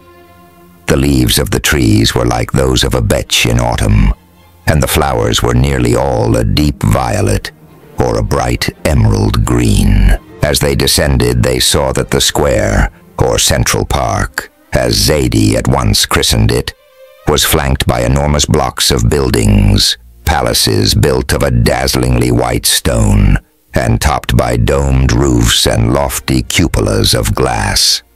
Isn't that just lovely? She said, swinging her binoculars in every direction. Talk about your Park Lane and the houses round Central Park. Why, it's the Chicago Exposition, and the Paris one, and your Crystal Palace, multiplied by about 10,000, and all spread out just round this one place. If we don't find these people nice, I guess we'd better go back and build a fleet like this, and come and take it. There spoke the new American imperialism, laughed Redgrave. Well, we'll go and see what they're like first, shall we? The astronef dropped a little more slowly than the airship had done, and remained suspended 100 feet or so above her after she had reached the ground. Swarms of human figures, but of more than human stature, clad in tunics and trousers or knickerbockers, came out of the glass-domed palaces from all sides into the park. They were nearly all of the same stature, and there appeared to be no difference whatever between the sexes. Their dress was absolutely plain. There was no attempt at ornament or decoration of any kind. If there are any of the Martian women among those people, said her ladyship, they've taken to rationals, and they've grown about as big as the men. That's exactly what's happening on Earth, you know, dear. I don't mean about the rationals, but the women growing up, especially in America. I come of a pretty long family. But look. Well, I only come to your ear, she said, and are descendants of 10,000 years hence. Oh, don't bother about them, she said. Look, there's someone who seems to want to communicate with us. Why, they're all bald. They haven't got a hair among them, and what a size their heads are. That's brains. Too much brains, in fact. These people have lived too long. I dare say they've ceased to be animal civilized themselves, out of everything in the way of passions and emotions, and are just purely intellectual beings, with as much human nature about them as Russian diplomacy, or those things we saw at the bottom of the Newton crater. I don't like the look of them. The orderly swarms of figures, which were rapidly filling the park, divided as he was speaking, making a broad lane from one of its entrances to where the astronef was hanging above the airship. A light four-wheeled vehicle, whose framework and wheels glittered like burnished gold, sped towards them, driven by some invisible agency. Its only occupant was a huge man, dressed in the universal costume, saving only a scarlet sash in place of the cord girdle which the others wore round their waists. The vehicle stopped near the airship, over which the astronef was hanging, and, as the figure dismounted, a door opened in the side of the vessel, and 3 other figures, similar both in stature and attire, came out and entered into conversation with him. "The Admiral of the fleet is evidently making his report," said Redgrave. "Meanwhile, the crowd seems to be taking a considerable amount of interest in us." "And very naturally, too," replied Zadie. "Don't you think we might go down now and see if we can make ourselves understood in any way? You can have the guns ready in case of accidents, but I don't think they'll try and hurt us now. Look, the gentleman with the red sash is making signs." "I think we can go down now, all right," replied Redgrave, "because it's quite certain they can't use the poison guns on us without neutralizing themselves as well. Still, we may as well have our own ready. Andrew, get that port Maxim ready. I hope we shan't want it, but we may. I don't quite like the look of these people." "They're very ugly, aren't they?" said Zadie. "And really you can't tell which are men and which are women. I suppose they've civilized themselves out of everything that's nice, and are just scientific and utilitarian, and everything that's horrid. I shouldn't wonder. They look to me as if they've just got common sense, as we call it, and hadn't any other sense. But, at any rate, if they don't behave themselves, we shall be able to teach them manners of a sort, though we may possibly have done that to some extent already." And as he said this, Redgrave went into the conning tower, and the astronef moved from above the airship and dropped gently into the crimson grass about 100 feet from her. Then the ports were opened. The guns, which Murgatroyd had loaded, were swung into position, and they armed themselves with a brace of revolvers each in case of accident. "What delicious air this is," said her ladyship, as the ports were opened, and she took her first breath of the Martian atmosphere. "It's ever so much nicer than ours. Oh, Lennox, it's just like breathing champagne." Redgrave looked at her with an admiration which was tempered by a sudden apprehension. Even in his eyes, she had never seemed so lovely before.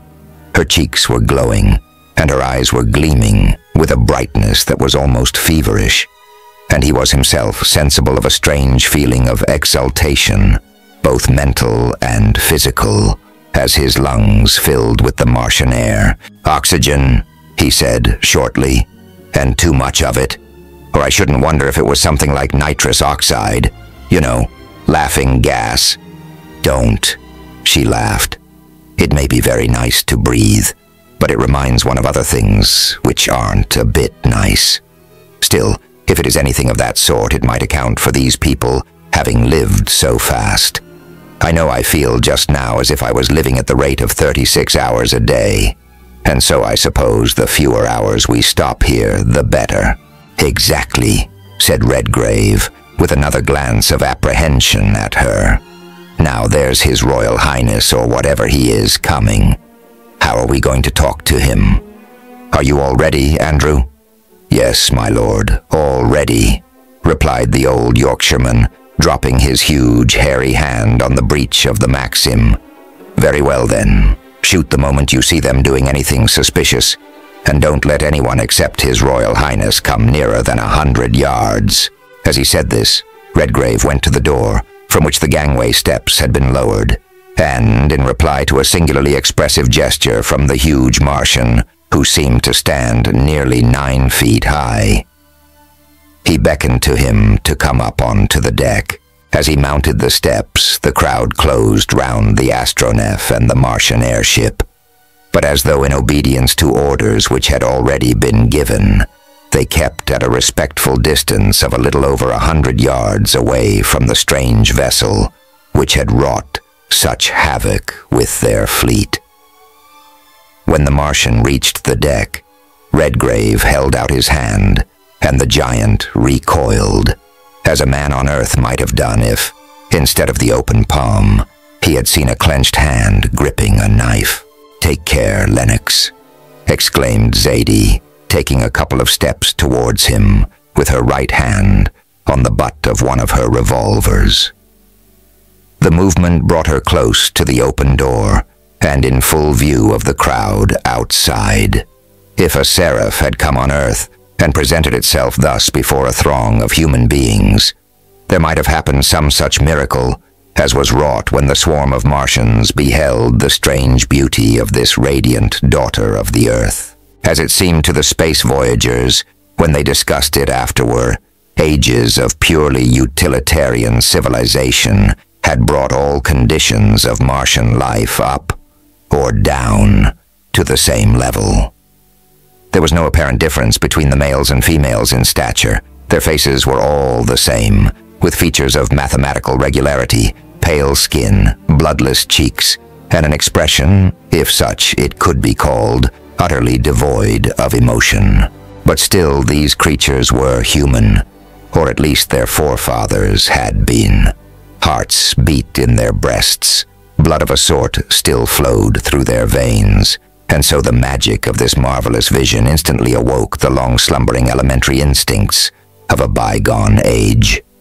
A low murmur ran through the vast throng, a murmur half human, half brutish, which swiftly rose to a hoarse, screaming roar. "Look out, my lord! Quick, shut the door, they're coming! It's her ladyship they want. She must look like an angel from heaven to them. Shall I fire?" "Yes," said Redgrave, gripping the lever and bringing the door down. "Zadie, if this fellow moves, put a bullet through him. I'm going to talk to that airship before he gets his poison guns to work." As the last word left his lips, Murgatroyd put his thumb on the spring on the Maxim. A roar such as Martian ears had never heard before resounded through the vast square, and was flung back with 1,000 echoes from the walls of the huge palaces on every side.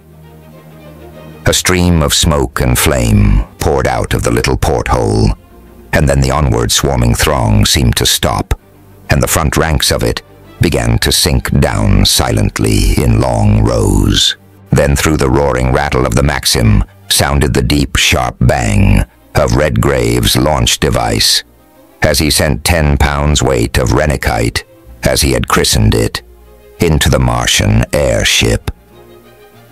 There was the roar of an explosion which shook the air for miles around, a blaze of greenish flame, and a huge cloud of steamy smoke showed that the projectile had done its work. And, when the smoke drifted away, the spot on which the airship had lain was only a deep red, jagged gash in the ground. There was not even a fragment of the ship to be seen. This done, Redgrave went and turned the starboard Maxim onto another swarm which was approaching the astronef from that side. When he had got the range, he swung the launch device slowly from side to side. The moving throng stopped, as the other one had done, and sank down to the red grass, now dyed with a deeper red. Meanwhile, Zadie had been holding the Martian at something more than arm's length with her revolver. He seemed to understand perfectly that, if she pulled the trigger, the revolver would do something like what the Maxims had done. He appeared to take no notice whatever either of the disabling impact of the airship or of the slaughter that was going on around the astronef. His big, pale blue eyes were fixed upon her face. They seemed to be devouring a loveliness such as they had never seen before. A dim, pinky flush stole for the first time into his waxy cheeks, and something like a light of human passion came into his eyes. Then, To the utter astonishment of both Redgrave and Zadie, he said slowly and deliberately, and with only just enough tinge of emotion in his voice to make Redgrave want to shoot him. "Beautiful, perfect. More perfect than ours. I want it. Give palace and garden of eternal summer for it. 2,000 work slaves and 50. And I'll see you damned first, sir, whoever you are," said Redgrave, clapping his hand onto the butt of his revolver and forgetting for the moment that he was speaking in another world than his own. "What the devil do you mean, sir, by insulting my wife?" "Insulting? Wife? What is that? We have no words like those." "But you speak English," exclaimed Zadie, going a little nearer to him, but still keeping the muzzle of her revolver pointing up to his hairless head. "No, Lennox, don't be afraid about me, and don't get angry. Can't you see that this person hasn't got any temper? I suppose it was civilized out of his ancestors ages ago. He doesn't know what a wife or an insult is. He just looks upon me as a desirable piece of property to be bought, and I dare say he offered you a very handsome price. Now don't look so savage, because you know bargains like that have been made even on our dear old virtuous Mother Earth. For instance, if you hadn't met us in the middle of the Atlantic—" "That'll do, Zadie," Redgrave interrupted almost roughly. "That's not exactly the question, but I see what you mean, and it was a bit silly of me to get angry." "Silly? Angry? What do those words mean?" said the Martian in his slow, passionless, mechanical voice. "Who are you? Whence come you?" "I'll answer the last part first," said Redgrave. "We come from the Earth, the planet which you see after sunset and before sunrise." "Yes, the Silver Star," said the Martian without any note of wonder or surprise in his voice. "Are all the dwellers there like the gods and angels our children read about in the old legends?" "Gods and angels," laughed Zadie. "There, Lennox, there's a compliment for you. I really think we ought to be as civil to His Royal Highness after that as possible." Then she went on, addressing the Martian. "No, we are not all gods and angels on Earth. There are no gods and very few angels. In fact, there are none except those which exist in the fancy of certain prejudiced persons. But that doesn't matter, at least not just now," she continued with American directness. "What we want to know just now is why you speak English, and what sort of a world this Mars is." The Martian evidently only understood the most direct essentials of her speech. He saw that she asked 2 questions, and he answered them. "Speak English?" he replied with a little shake of his huge head. "We know not English, but there is no other speech. There is only ours. Cycles ago there were other speeches here, but those who spoke them were neutralized doing. It was inconvenient. One speech for a world is best." "I see what he means," said Redgrave, looking towards Zadie. "The Martian people have developed along practically the same lines as we are doing, but they have done it faster and got a long way ahead of us. We are finding out that the speech we call English is the shortest and most convenient. The Martians found it out long ago and neutralized doing. Everybody who spoke anything else, after all, what we call speech, is only the translation of thoughts into sounds. These people have been thinking for ages with the same sort of brains as ours, and they've translated their thoughts into the same sounds. What we call English they, I dare say, call Martian, and that's all there is in it that I can see." "Of course," laughed Zadie. "Wonderful until you know how, eh? Like most things. Still, I must say that our friend here speaks English, something like a phonograph. And if he'll excuse me saying so, which of course he will, he doesn't seem to have much more human nature about him." "I'm not quite so sure on that point," said Redgrave. "But, oh, never mind about that now," she interrupted. And then, turning towards the Martian, who had been listening intently as though he was trying to make sense out of what they had been saying, she went on, speaking slowly and very plainly. "Tell me, sir, if you please, do you know what angry means? Are you not angry with us for destroying your airships up there in the clouds, and the one that came down, and for shooting all those people of yours?" The Martian looked at her with a little light in his big blue eyes, and two faint little spots of red just under them, and said, "Anger. Yes, I remember. That is what we called brain heat. Our teachers found it to be madness, and it was abolished. It was not convenient. The airships were not convenient to you, so you abolished them. The folk, too, that you abolished with those things," pointing to the guns. "They were not convenient. If you hadn't done that, they would have abolished you. There is no more to say." "What brutes," said Zadie, turning away from him, her head thrown back, and her lips curling in unutterable disgust. "Well, if these people have civilized themselves along the same lines that we are doing, thinking the same things and speaking something like the same speech, thank God we shall be disabled before our civilization reaches a stage like this. That's not a man. It's only a machine of flesh and bone and nerves, and I suppose it has blood of some sort. A beautiful woman always looks most beautiful when she is just a little angry." Redgrave had never seen Zadie look quite so lovely as she did just then. The Martian, whose ancestors had for generations forgotten what human emotion was like, only saw in her anger a miracle which made her 1,000 times more beautiful than before, and as he looked upon her glowing cheeks and gleaming eyes, some instinct insensibly transmitted through many generations awoke to sudden life in some unused corner of his brain. His pale, clear eyes lit up with something like a glow of human passion. The pink spots under his eyes spread downwards over his cheeks. Some half-articulate sounds came from between his thin lips. Then they were drawn back and showed his smooth, toothless gums. He took a couple of long, swift strides towards her, and then bent forward, towering over her with long, outstretched arms, huge, hideous, and half-human. Zadie sprang backwards as he came towards her. Her right hand went up, and, just as Redgrave leveled his revolver, and Murgatroyd, true to the old berserk instinct, took a rifle by the barrel and swung the stock above his head, Zadie pulled her trigger. The bullet cut a clean hole through the smooth, hairless skull of the Martian. A dark red spot came just between his eyes. His huge frame shrank together and collapsed in a heap on the deck. "Oh, I've neutralized Dewing. Him, God forgive me.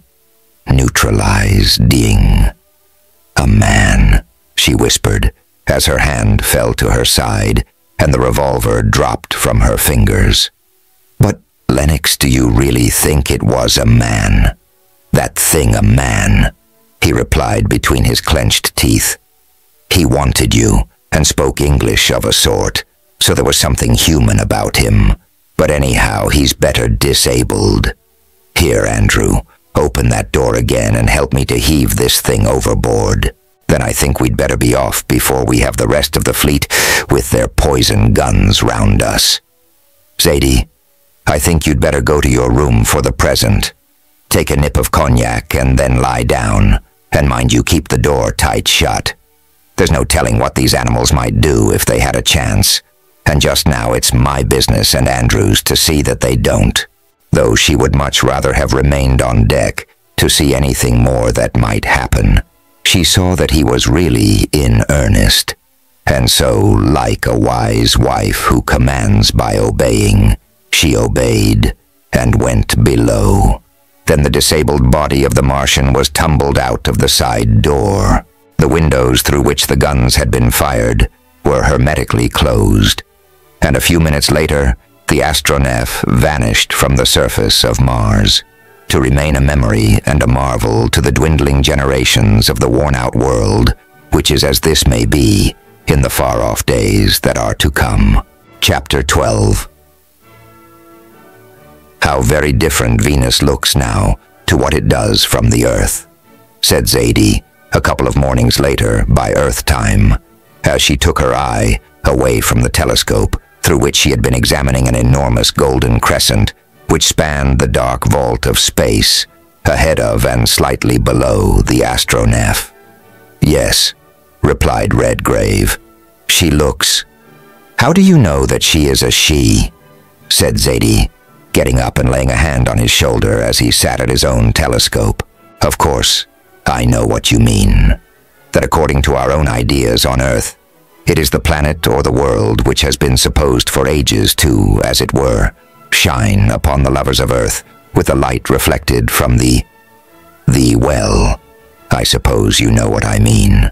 Seeing that you are the most perfect terrestrial incarnation of the said goddess that I have seen yet," he replied, slipping his arm round her waist and pulling her down onto his knees. "I don't think that that is quite the view you ought to take. Surely if Venus ever had a daughter—" "Oh, nonsense. After we've traveled all these millions of miles together, do you really expect me to believe stuff like that?" "My dear girl graduate," he said, tightening his grip round her waist a little. "You know perfectly well that if we had traveled beyond the limits of the solar system, if we had outsailed old Halley's Comet itself, and dived into the uttermost depths of space outside the Milky Way, you and I would still be a man and a woman, and being, as may be presumed, more or less in love with each other." "Less indeed," said Zadie. "You're speaking for yourself, I hope." And then, when she had partially disengaged herself and sat up straight, she said between her laughs, "Really, Lennox, you're quite absurd for a person who has been married as long as you have. I don't mean in time, but in space. Was it 1,000 years, or a couple of 100 million miles ago that we were married?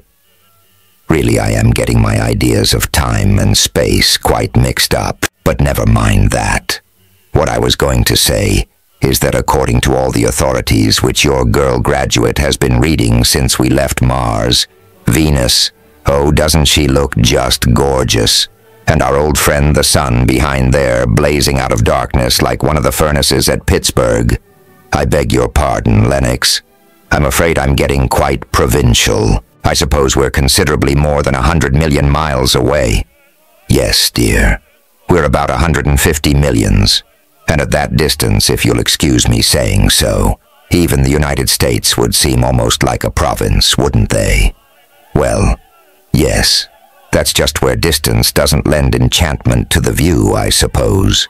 But what was it you were going to say before that? The interlude, eh?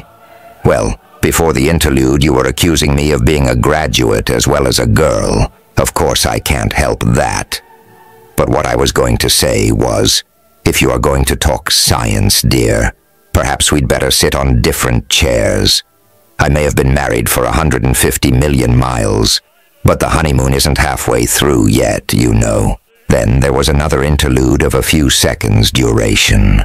When Zadie was seated beside her own telescope again, she said after another glance at the splendid crescent, which, as the astronef approached at a speed of over 40 miles a second, increased in size and distinctness every moment. "What I mean is this. All the authorities are agreed that on Venus, her axis of revolution being so very much inclined to the plane of her orbit, the seasons are so severe that half the year its temperate zone and its tropics have a summer about twice as hot as ours, and the other half they have a winter twice as cold as our coldest. I'm afraid, after all, we shall find the Love Star a world of salamanders and seals, things that can live in a furnace and bask on an iceberg, and when we get back home, it will be our painful duty, as the first explorers of the fields of space, to dispel another dearly cherished popular delusion." "I'm not so very sure about that," said Lennox, glancing from the rapidly growing crescent to the sweet smiling face beside him. "Don't you see something very different there to what we saw either on the moon or Mars? Now just go back to your telescope and let us take an observation." "Well," said Zadie, rising, "as our trip is, partly at least, in the interests of science, I will." And then when she had got her own telescope into focus again, for the distance between the astronef and the new world they were about to visit was rapidly lessening, she took a long look through it and said, "Yes, I think I see what you mean. The outer edge of the crescent is bright, but it gets grayer and dimmer towards the inside of the curve. Of course, Venus has an atmosphere, so had Mars, but this must be very dense. There's a sort of halo all round it. Just fancy that splendid thing being the little black spot we saw going across the face of the sun a few days ago. It makes one feel rather small, doesn't it?" That is one of the things which a woman says when she doesn't want to be answered. But apart from that, you were saying, what a very unpleasant person you can be when you like. I was going to say that on the moon we saw nothing but black and white, light and darkness. There was no atmosphere, except in those awful places I don't want to think about. Then as we got near Mars, we saw a pinky atmosphere, but not very dense. But this, you see, is a sort of pearl gray white shading from silver to black. You notice how much paler it grows as we get nearer. But look, what are those tiny bright spots? There are hundreds of them. Do you remember as we were leaving the Earth, how bright the mountain ranges looked? How plainly we could see the Rockies and the Andes? Oh yes, I see. They're mountains, 37 miles high, some of them, they say, and the rest of the silver gray will be clouds, I suppose. Fancy living under clouds like those. Only another case of the adaptation of life to natural conditions, I expect. When we get there, I dare say we shall find that these clouds are just what make it possible for the inhabitants of Venus to stand the extremes of heat and cold. Given elevations 3 or 4 times as high as the Himalayas, it would be quite possible for them to choose their temperature by shifting their altitude. But I think it's about time to drop theory and see to the practice, he continued, getting up from his chair and going to the signal board in the conning tower. Whatever the planet Venus may be like, we don't want to charge it at the rate of 60 miles a second. That's about the speed now, considering how fast she's traveling towards us. And considering that, whether it is a nice world or not, it's nearly as big as the Earth. I guess we should get rather the worst of the charge, laughed Zadie as she went back to her telescope. Redgrave sent a signal down to Murgatroyd to reverse engines, as it were, or in other words, to direct the R, force, against the planet, from which they were now only a couple of 100,000 miles distant. The next moment, the sun and stars seemed to halt in their courses. The great golden-gray crescent, which had been increasing in size every moment, appeared to remain stationary, and then, when he was satisfied that the engines were developing the force properly, he sent another signal down, and the astronef began to descend. The half-disk of Venus seemed to fall below them, and in a few minutes they could see it from the upper deck, spreading out like a huge semicircular plane of light ahead, and on both sides of them. The astronef was falling at the rate of about 1,000 miles a minute towards the center of the half-crescent. And every moment the brilliant spots above the cloud surface grew in size and brightness. I believe the theory about the enormous height of the mountains of Venus must be correct after all, said Redgrave, tearing himself with an evident wrench away from his telescope. Those white patches can't be anything else but the summits of snow-capped mountains. You know how brilliantly white a snow peak looks on Earth against the whitest of clouds. Oh yes, said Zadie. I've often seen that in the Rockies, but it's lunchtime and I must go down and see how my things in the kitchen are getting on. I suppose you'll try and land somewhere where it's morning, so that we can have a good day before us. Really, it's very convenient to be able to make your own morning or night as you like, isn't it? I hope it won't make us too conceited when we get back, being able to choose our mornings and our evenings. In fact, our sunrises and sunsets on any world we like to visit in a casual way like this. Well, laughed Redgrave as she moved away towards the companion stairs. After all, if you find the United States, or even the planet Terra, too small for you, we've always got the fields of space open to us. We might take a trip across the Zodiac or down the Milky Way.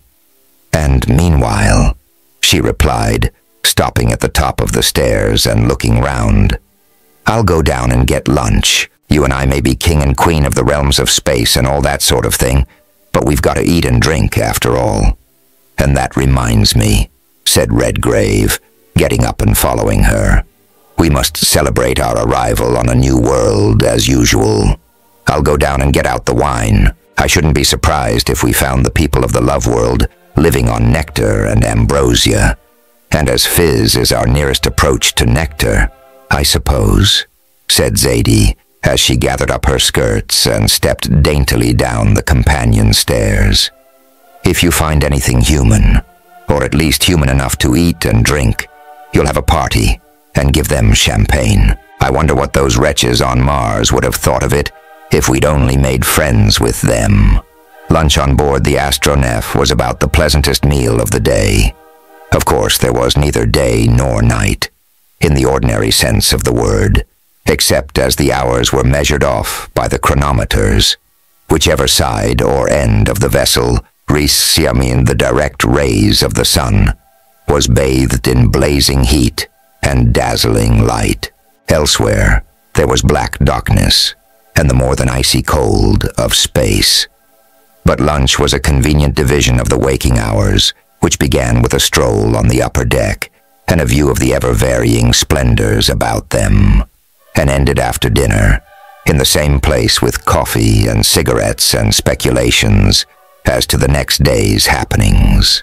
This lunch hour passed even more pleasantly and rapidly than others had done, for the discussion as to the possibilities of Venus was continued in a quite delightful mixture of scientific disquisition and that converse which is common to most human beings on their honeymoon, as there was nothing more to be done or seen for an hour or two. The afternoon was spent in a pleasant siesta in the luxurious deck saloon, because evening to them would be morning on that portion of Venus to which they were directing their course. And, as Zadie said when she subsided into her hammock, it would be breakfast time before they could get dinner. As the Astronef fell with ever-increasing velocity towards the cloud-covered surface of Venus, the remainder of her disk, lit up by the radiance of her sister worlds, Mercury, Mars, and the Earth, and also by the pale radiance of an enormous comet which had suddenly fired into view from behind its southern limb, became more or less visible. Towards 6 o'clock, it became necessary to exert nearly the whole strength of her engines to check the velocity of her fall. By 8, she had entered the atmosphere of Venus and was dropping slowly towards a vast sea of sunlit cloud, out of which, on all sides, towered thousands of snow-clad peaks, rounded summits, and widespread stretches of upland, about which the clouds swept and surged, like the silent billows of some vast ocean in Ghostland. I thought so, said Redgrave, when the propellers had begun to revolve, and Murgatroyd had taken his place in the conning tower. A very dense atmosphere loaded with clouds. There's the sun just rising, so your ladyship's wishes are duly obeyed. And doesn't it seem nice and homelike to see him rising through an atmosphere above the clouds again? It doesn't look a bit like the same sort of dear old sun, just blazing like a red-hot moon among a lot of white-hot stars and planets. Look, aren't those peaks lovely? And that cloud sea? Why, for all the world we might be in a balloon above the Rockies or the Alps. And see, she continued, pointing to one of the thermometers fixed outside the glass dome which covered the upper deck. It's only 65, even here. I wonder if we can breathe this air and, oh, I do wonder what we shall see on the other side of those clouds. You shall have both questions answered in a few minutes, replied Redgrave, going towards the conning tower. To begin with, I think we'll land on that big snow dome yonder and do a little exploring. Where there are snow and clouds, there is moisture, and where there is moisture, a man ought to be able to breathe. Snow peaks and cloud seas. The Astronef, still falling, but now easily under the command of the helmsman, fired forwards and downwards towards a vast dome of snow, which, rising some 2,000 feet above the cloud sea, shone with dazzling brilliance in the light of the rising sun. She landed just above the edge of the clouds. Meanwhile, they had put on their breathing suits, and Redgrave had seen that the air chamber through which they had to pass from their own little world into the new ones that they visited was in working order. When the outer door was opened and the ladder lowered, he stood aside, as he had done on the moon. And Zadie's was the first human foot which made an imprint on the virgin snows of Venus. The first thing Redgrave did was to raise the visor of his helmet and taste the air of the new world.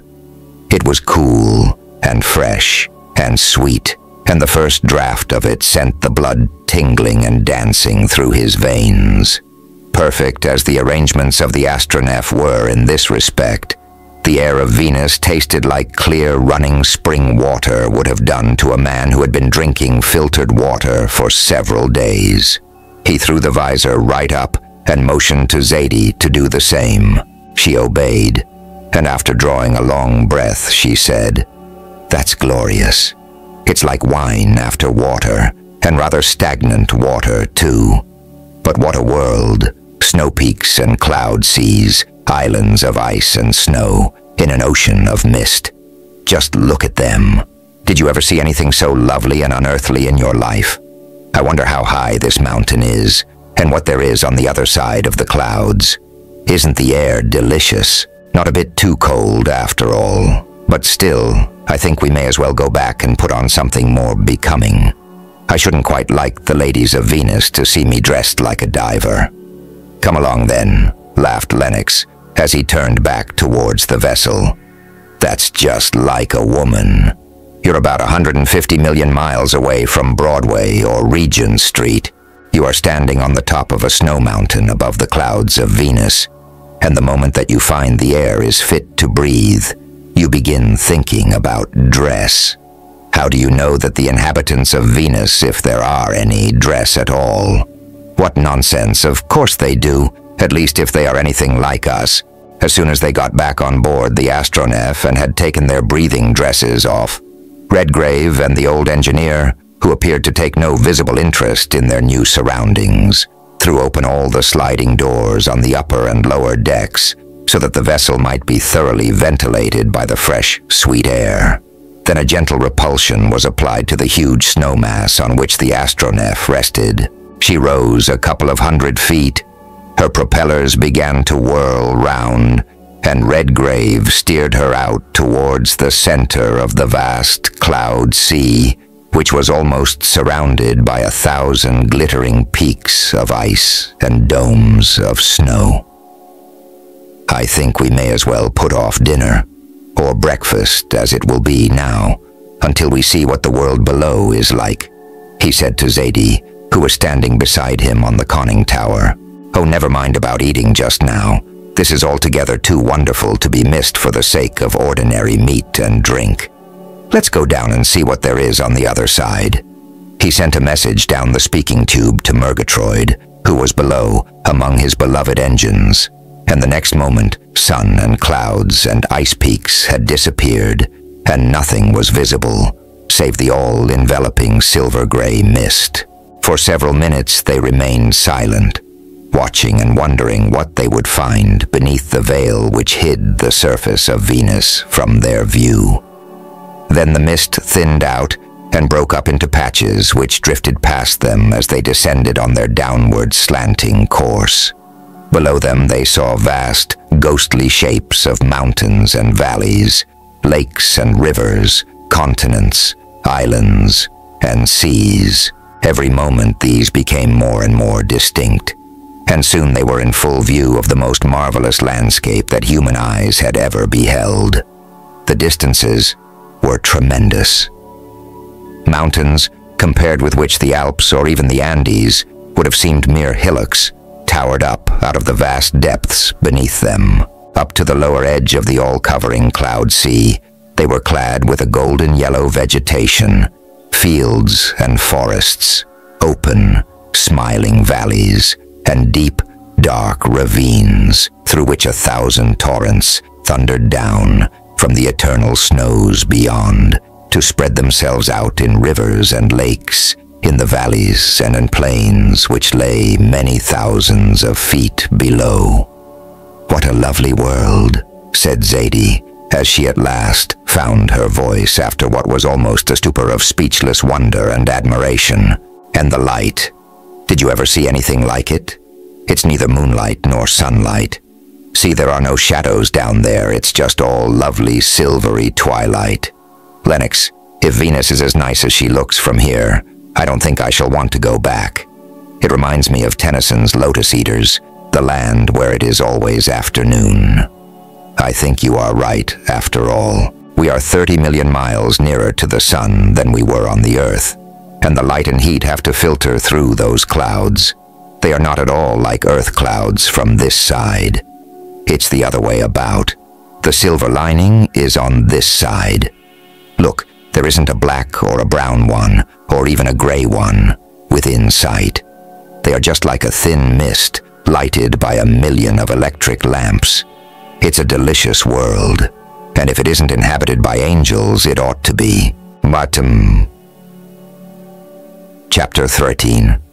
While Zadie was talking, the astronef was sweeping swiftly down towards the surface of Venus, through scenery of whose almost inconceivable magnificence no human words could convey any adequate idea. Underneath the cloud veil, the air was absolutely clear and transparent, clearer indeed than terrestrial air at the highest elevations reached by mountain climbers.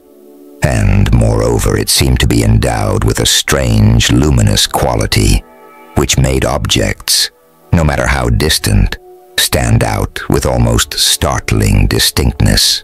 The rivers and lakes and seas which spread out beneath them seemed never to have been ruffled by blast of storm or breath of wind, and their surfaces shone with a soft, silvery light, which seemed to come from below rather than from above. "If this isn't heaven, it must be the halfway house," said Redgrave, with what was, perhaps, under the circumstances, a pardonable irreverence. "Still, after all, we don't know what the inhabitants may be like, so I think we'd better close the doors and drop on the top of that mountain spur running out between the two rivers into the bay. Do you notice how curious the water looks after the Earth seas? Bright silver instead of blue and green." "Oh, it's just lovely," said Zadie. "Let's go down and have a walk. There's nothing to be afraid of. You'll never make me believe that a world like this can be inhabited by anything dangerous." "Perhaps. But we mustn't forget what happened on Mars, Madonna Mia. Still, there's one thing. We haven't been tackled by any aerial fleets yet. I don't think the people here want airships. They can fly themselves. Look, there are a lot of them coming to meet us. That was a rather wicked remark of yours, Lennox, about the halfway house to heaven. But those certainly do look something like angels." As Zadie said this, after a somewhat lengthy pause, during which the astronef had descended to within a few hundred feet of the mountain spur, she handed her field glasses to her husband and pointed downward towards an island which lay a couple or miles or so off the end of the spur. He put the glasses to his eyes and took a long look through them, moving them slowly up and down, and from side to side. He saw hundreds of winged figures rising from the island and floating towards them. "You were right, dear," he said, without taking the glass from his eyes. "And so was I. If those aren't angels, they're certainly something like men, and I suppose women too, who can fly. We may as well stop here and wait for them. I wonder what sort of an animal they take the astronef for. He sent a message down the tube to Murgatroyd and gave a turn and a half to the steering wheel. The propellers slowed down, and the astronef dropped, with a hardly perceptible shock, in the midst of a little plateau covered with a thick, soft moss of a pale yellowish green, and fringed by a belt of trees which seemed to be over 300 feet high, and whose foliage was a deep golden bronze. They had scarcely landed before the flying figures reappeared over the treetops and swept downwards in long spiral curves towards the astronef. "If they're not angels, they're very like them," said Zadie, putting down her glasses. "There's one thing. They fly a lot better than the old master's angels or doors could have done, because they have tails, or at least something that seems to serve the same purpose. And yet they haven't got feathers. Yes, they have. At least round the edges of their wings or whatever they are. And they've got clothes too, silk tunics or something of that sort. And there are men and women. You're quite right. Those fringes down their legs are feathers, and that's how they can fly. They seem to have 4 arms." The flying figures which came hovering near to the astronef, without evincing any apparent sign of fear, were the strangest that human eyes had looked upon. In some respects, they had a sufficient resemblance for them to be taken for winged men and women, while in another they bore a decided resemblance to birds. Their bodies and limbs were human in shape, but of slenderer and lighter build, and from the shoulder blades and muscles of the back there sprang a second pair of arms arching up above their heads. Between these and the lower arms, and continued from them down the side to the ankles, there appeared to be a flexible membrane covered with a light, feathery down, pure white on the inside, but on the back, a brilliant golden yellow, deepening to bronze towards the edges, round which ran a deep, feathery fringe. The body was covered in front and down the back between the wings, with a sort of divided tunic of a light, silken-looking material, which must have been clothing, since there were many different colors, all more or less of different hue among them.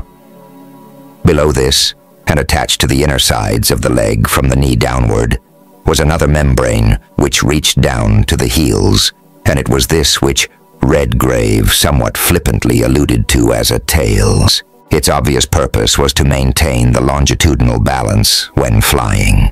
In stature, the inhabitants of the Love Star varied from about 5'6" to 5 feet, but both the taller and the shorter of them were all of nearly the same size, from which it was easy to conclude that this difference in stature was on Venus as well as on the Earth.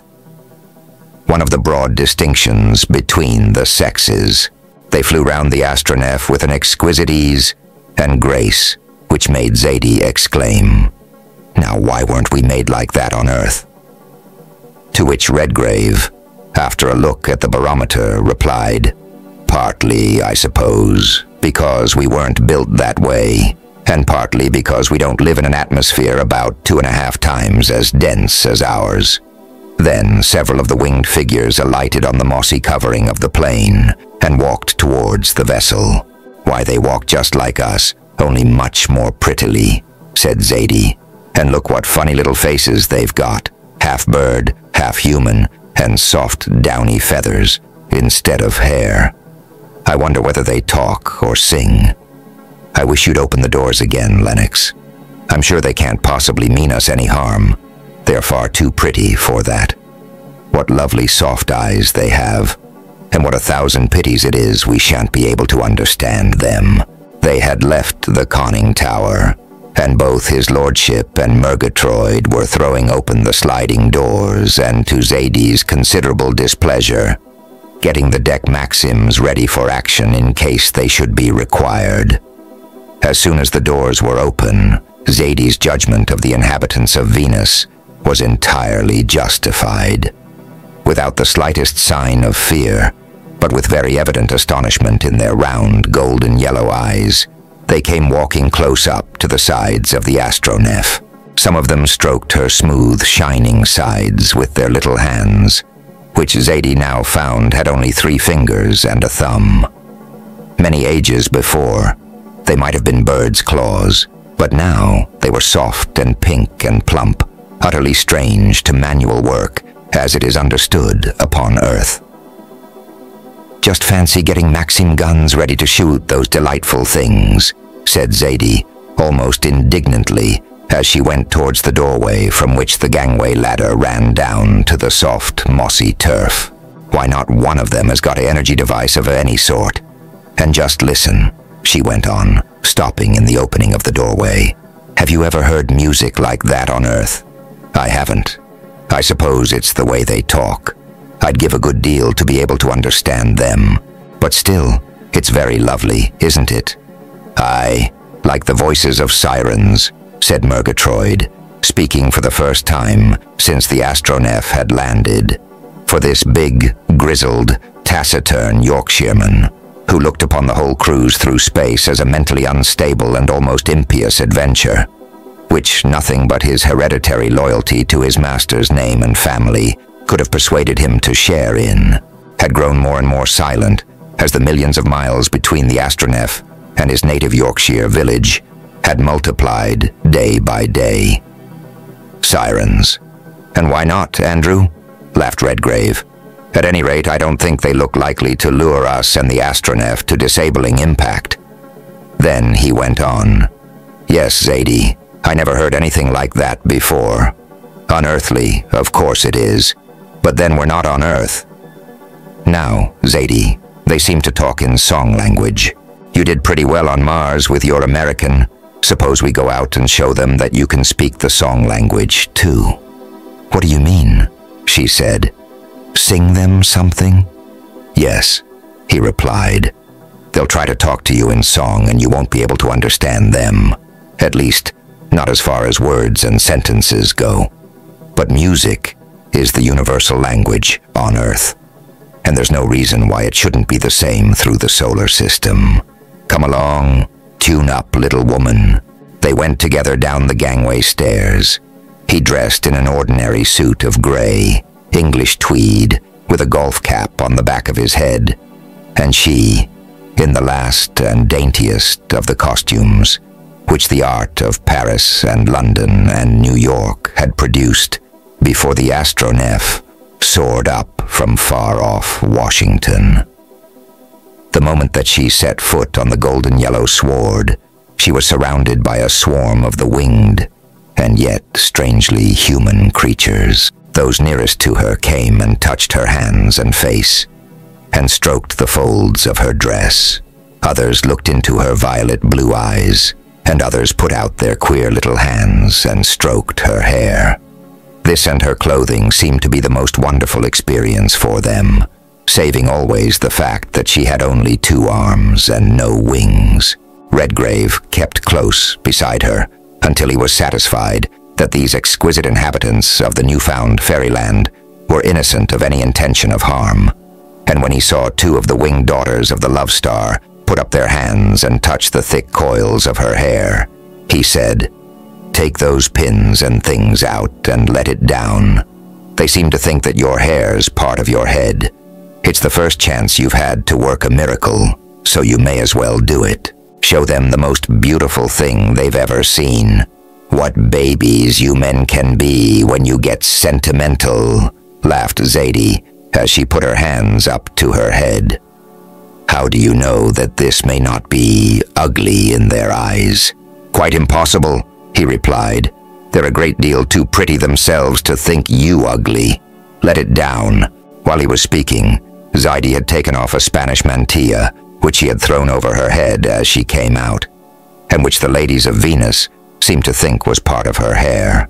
Then she took out the comb and 1 or 2 hairpins which kept the coils in position, deftly caught the ends, and then, after a few rapid movements of her fingers, she shook her head, and the wondering crowd about her saw what seemed to them a shimmering veil, half gold, half silver, in the soft reflected light from the cloud veil, fall down from her head over her shoulders.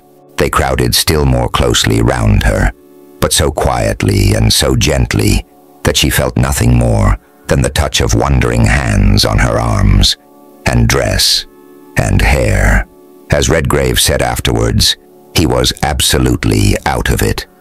They seemed to imagine him to be a kind of uncouth monster, possibly the slave of this radiant being which had come so strangely from somewhere beyond the cloud veil. They looked at him with their golden yellow eyes wide open, and some of them came up rather timidly and touched his clothes, which they seemed to think were his skin. Then one or two, more daring, put their little hands up to his face and touched his mustache. And all of them, while both examinations were going on, kept up a running conversation of cooing and singing, which evidently conveyed their ideas from one to the other on the subject of this most marvelous visit of these two strange beings with neither wings nor feathers, but who, most undoubtedly, had other means of flying, since it was quite certain that they had come from another world. Their ordinary speech was a low crooning note, like the language in which doves converse, mingled with a twittering current of undertone. But every moment it rose into higher notes, evidently expressing wonder or admiration, or both. "You were right about the universal language," said Redgrave, when he had submitted to the stroking process for a few moments.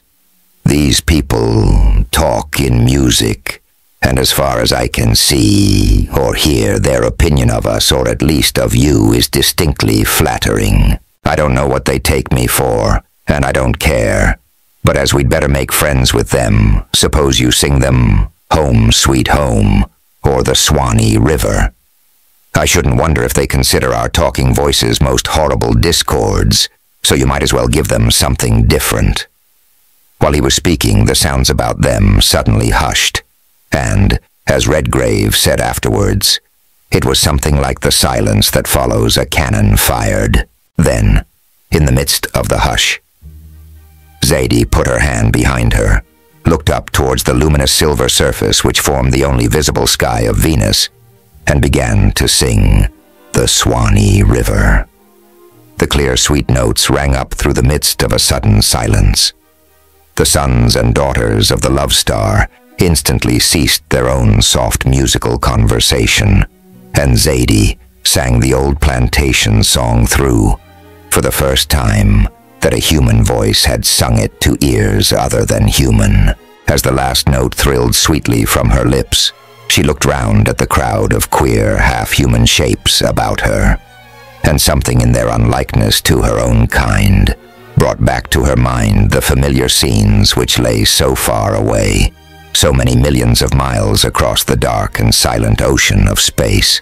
Other winged figures, attracted by the sound of her singing, had crossed the trees, and these, during the silence which came after the singing of the song, were swiftly followed by others, until there were nearly 1,000 of them gathered about the side of the astronef. There was no crowding or jostling among them.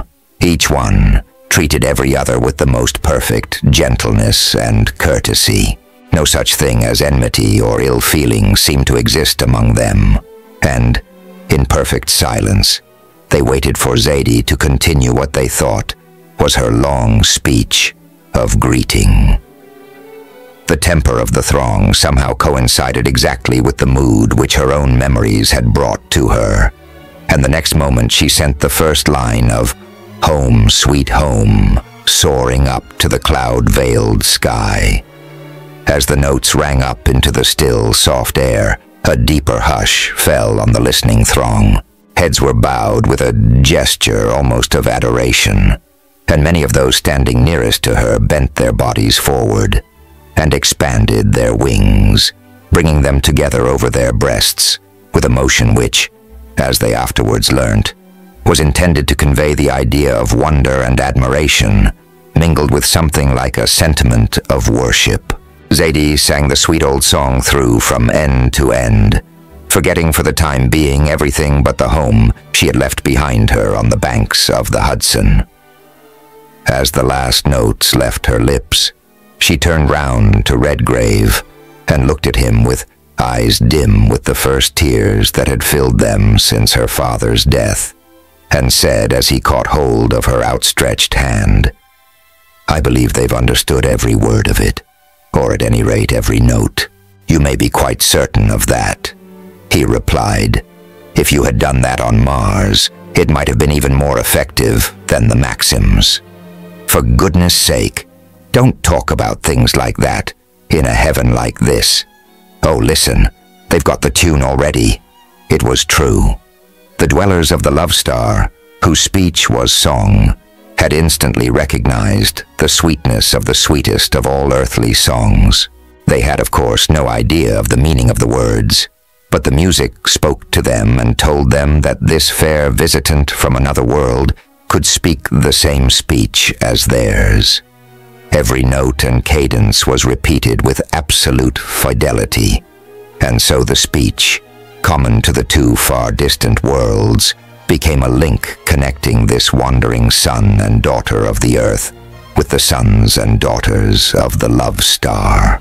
The throng fell back a little, and two figures, apparently male and female, came to Zadie and held out their right hands and began addressing her in perfectly harmonized song, which, though utterly unintelligible to her in the sense of speech, expressed sentiments which could not possibly be mistaken, as there was a faint suggestion of the Old English song running through the little song speech that they made, and both Zadie and her husband rightly concluded that it was intended to convey a welcome to the strangers from beyond the cloud veil. And then the strangest of all possible conversations began.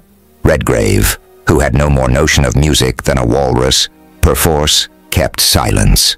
In fact, he noticed with a certain displeasure, which vanished speedily with a musical and half-malicious little laugh from Zadie, that when he spoke the bird folk drew back a little and looked in something like astonishment at him.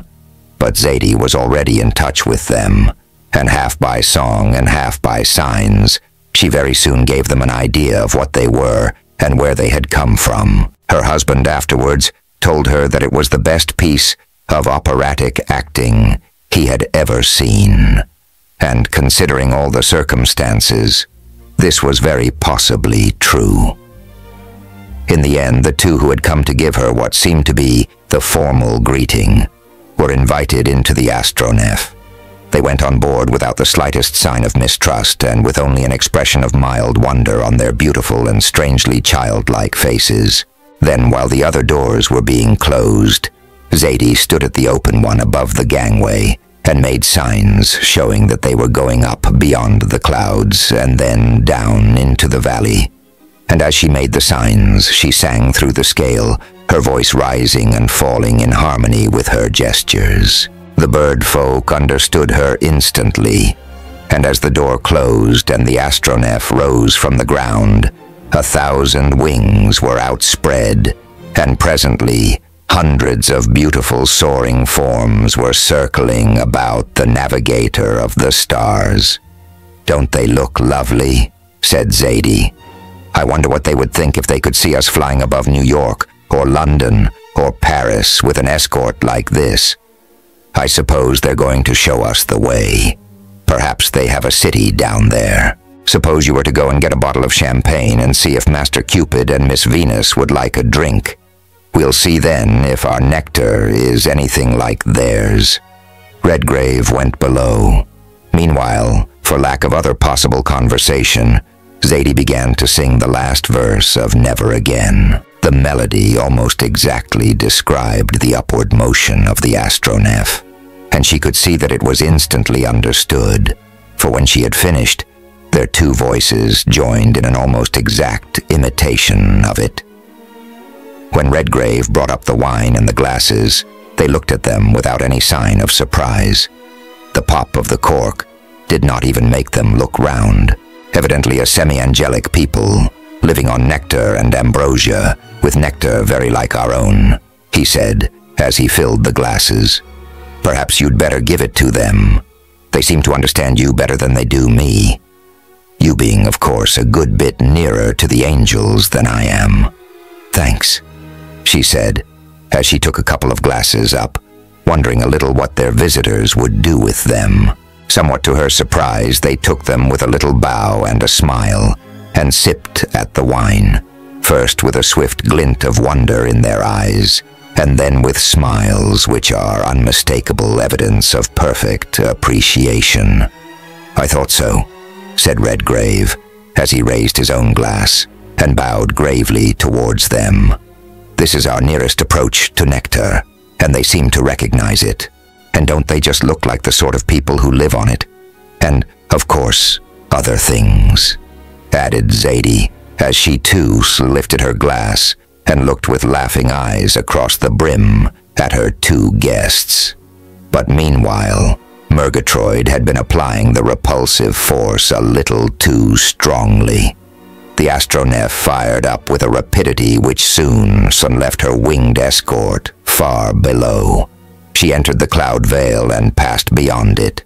The instant that the unclouded sun rays struck the glass roofing of the deck chamber, their two guests, who had been moving about examining everything with a childlike curiosity, closed their eyes and clasped their hands over them, uttering little cries, tuneful and musical, but still with a note of strange discord in them. "Lennox, we must go down again," exclaimed Zadie. "Don't you see they can't stand the light? It hurts them. Perhaps, poor dears, it's the first time they've ever been hurt in their lives. I don't believe they have any of our ideas of pain or sorrow or anything of that sort.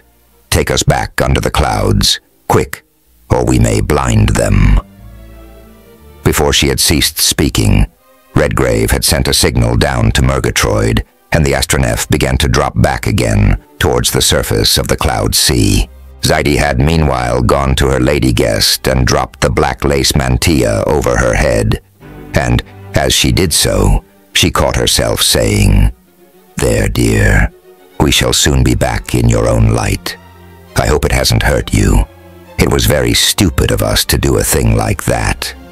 The answer came in a little cooing murmur which said, "Thank you," quite as effectively as any earthly words could have done.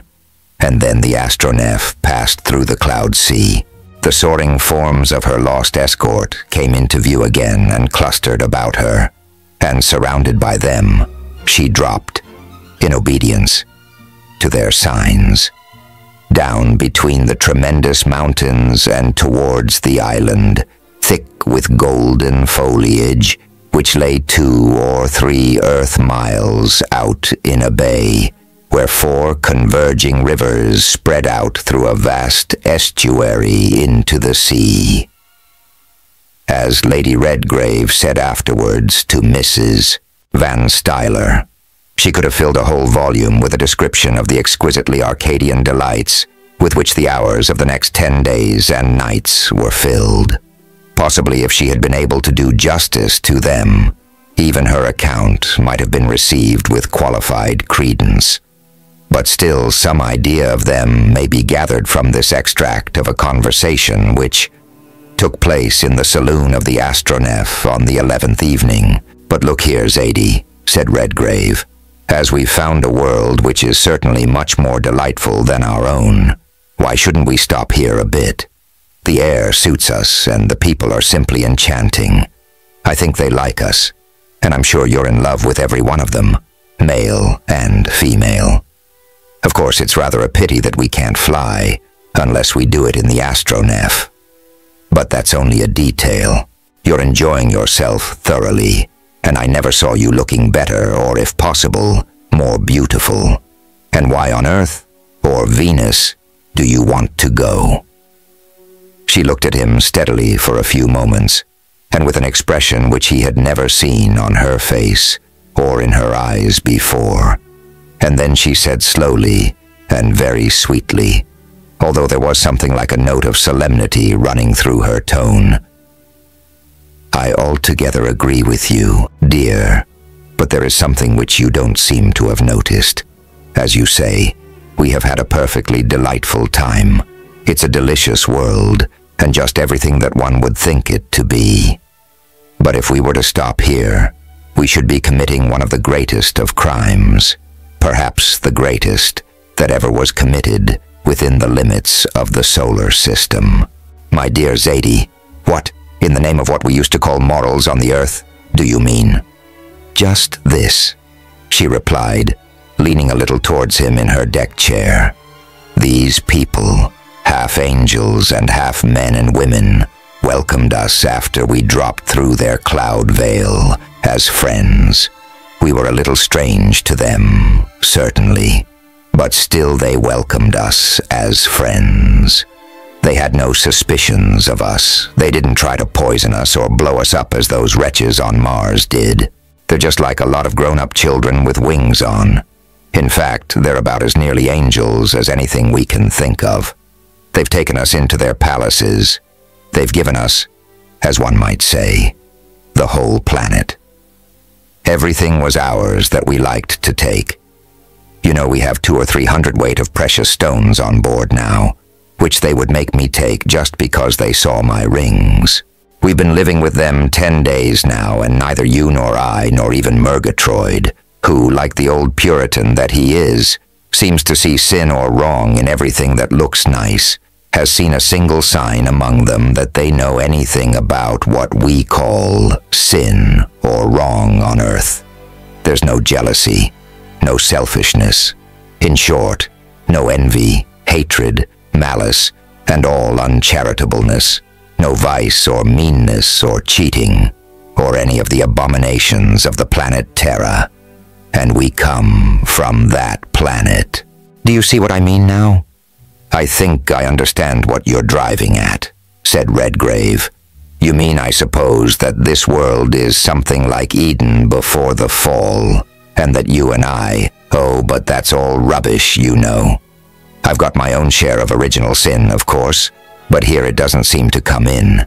And as for you, the very idea of you imagining yourself a feminine edition of the serpent in Eden. Nonsense." She got up out of her chair, and leaning over his, put her arm round his shoulder. Then she said very softly, "I see you understand what I mean, Lennox. That's just it. Original sin. It doesn't matter how good you think me, or I think you, but we have it. You're an Earthborn man, and I'm an Earthborn woman, and, as I'm your wife, I can say it plainly. We may think a good bit of each other, but that's no reason why we might not be a couple of plague spots in a sinless world like this. Surely you see what I mean. I needn't put it plainer, need I?" Their eyes met, and he read her meaning in hers. He put his arm up over her shoulder and drew her down towards him. Their lips met, and then he got up and went down to the engine room. A couple of minutes later, the astronef sprang upwards from the midst of the delightful valley in which she was resting. No lights were shown. In 5 minutes she had passed through the cloud veil, and the next morning when their new friends came to visit them and found that they had vanished back into space, there was sorrow for the first time among the sons and daughters of the Love Star. Chapter 14. 500 million miles from the Earth and 47 million miles from Jupiter, said Redgrave, as he came into breakfast on the morning of the 28th day after leaving Venus. During this brief period, the astronef had recrossed the orbits of the Earth and Mars and had passed through that marvelous region of the solar system, the belt of the asteroids. Nearly 100 million miles of their journey had lain through this zone, in which hundreds and possibly thousands of tiny planets revolve in vast orbits round the sun. Then had come a world less void of over 300 million miles, through which they voyaged alone, surrounded by the ever-constant splendors of the heavens, and visited only now and then by one of those specters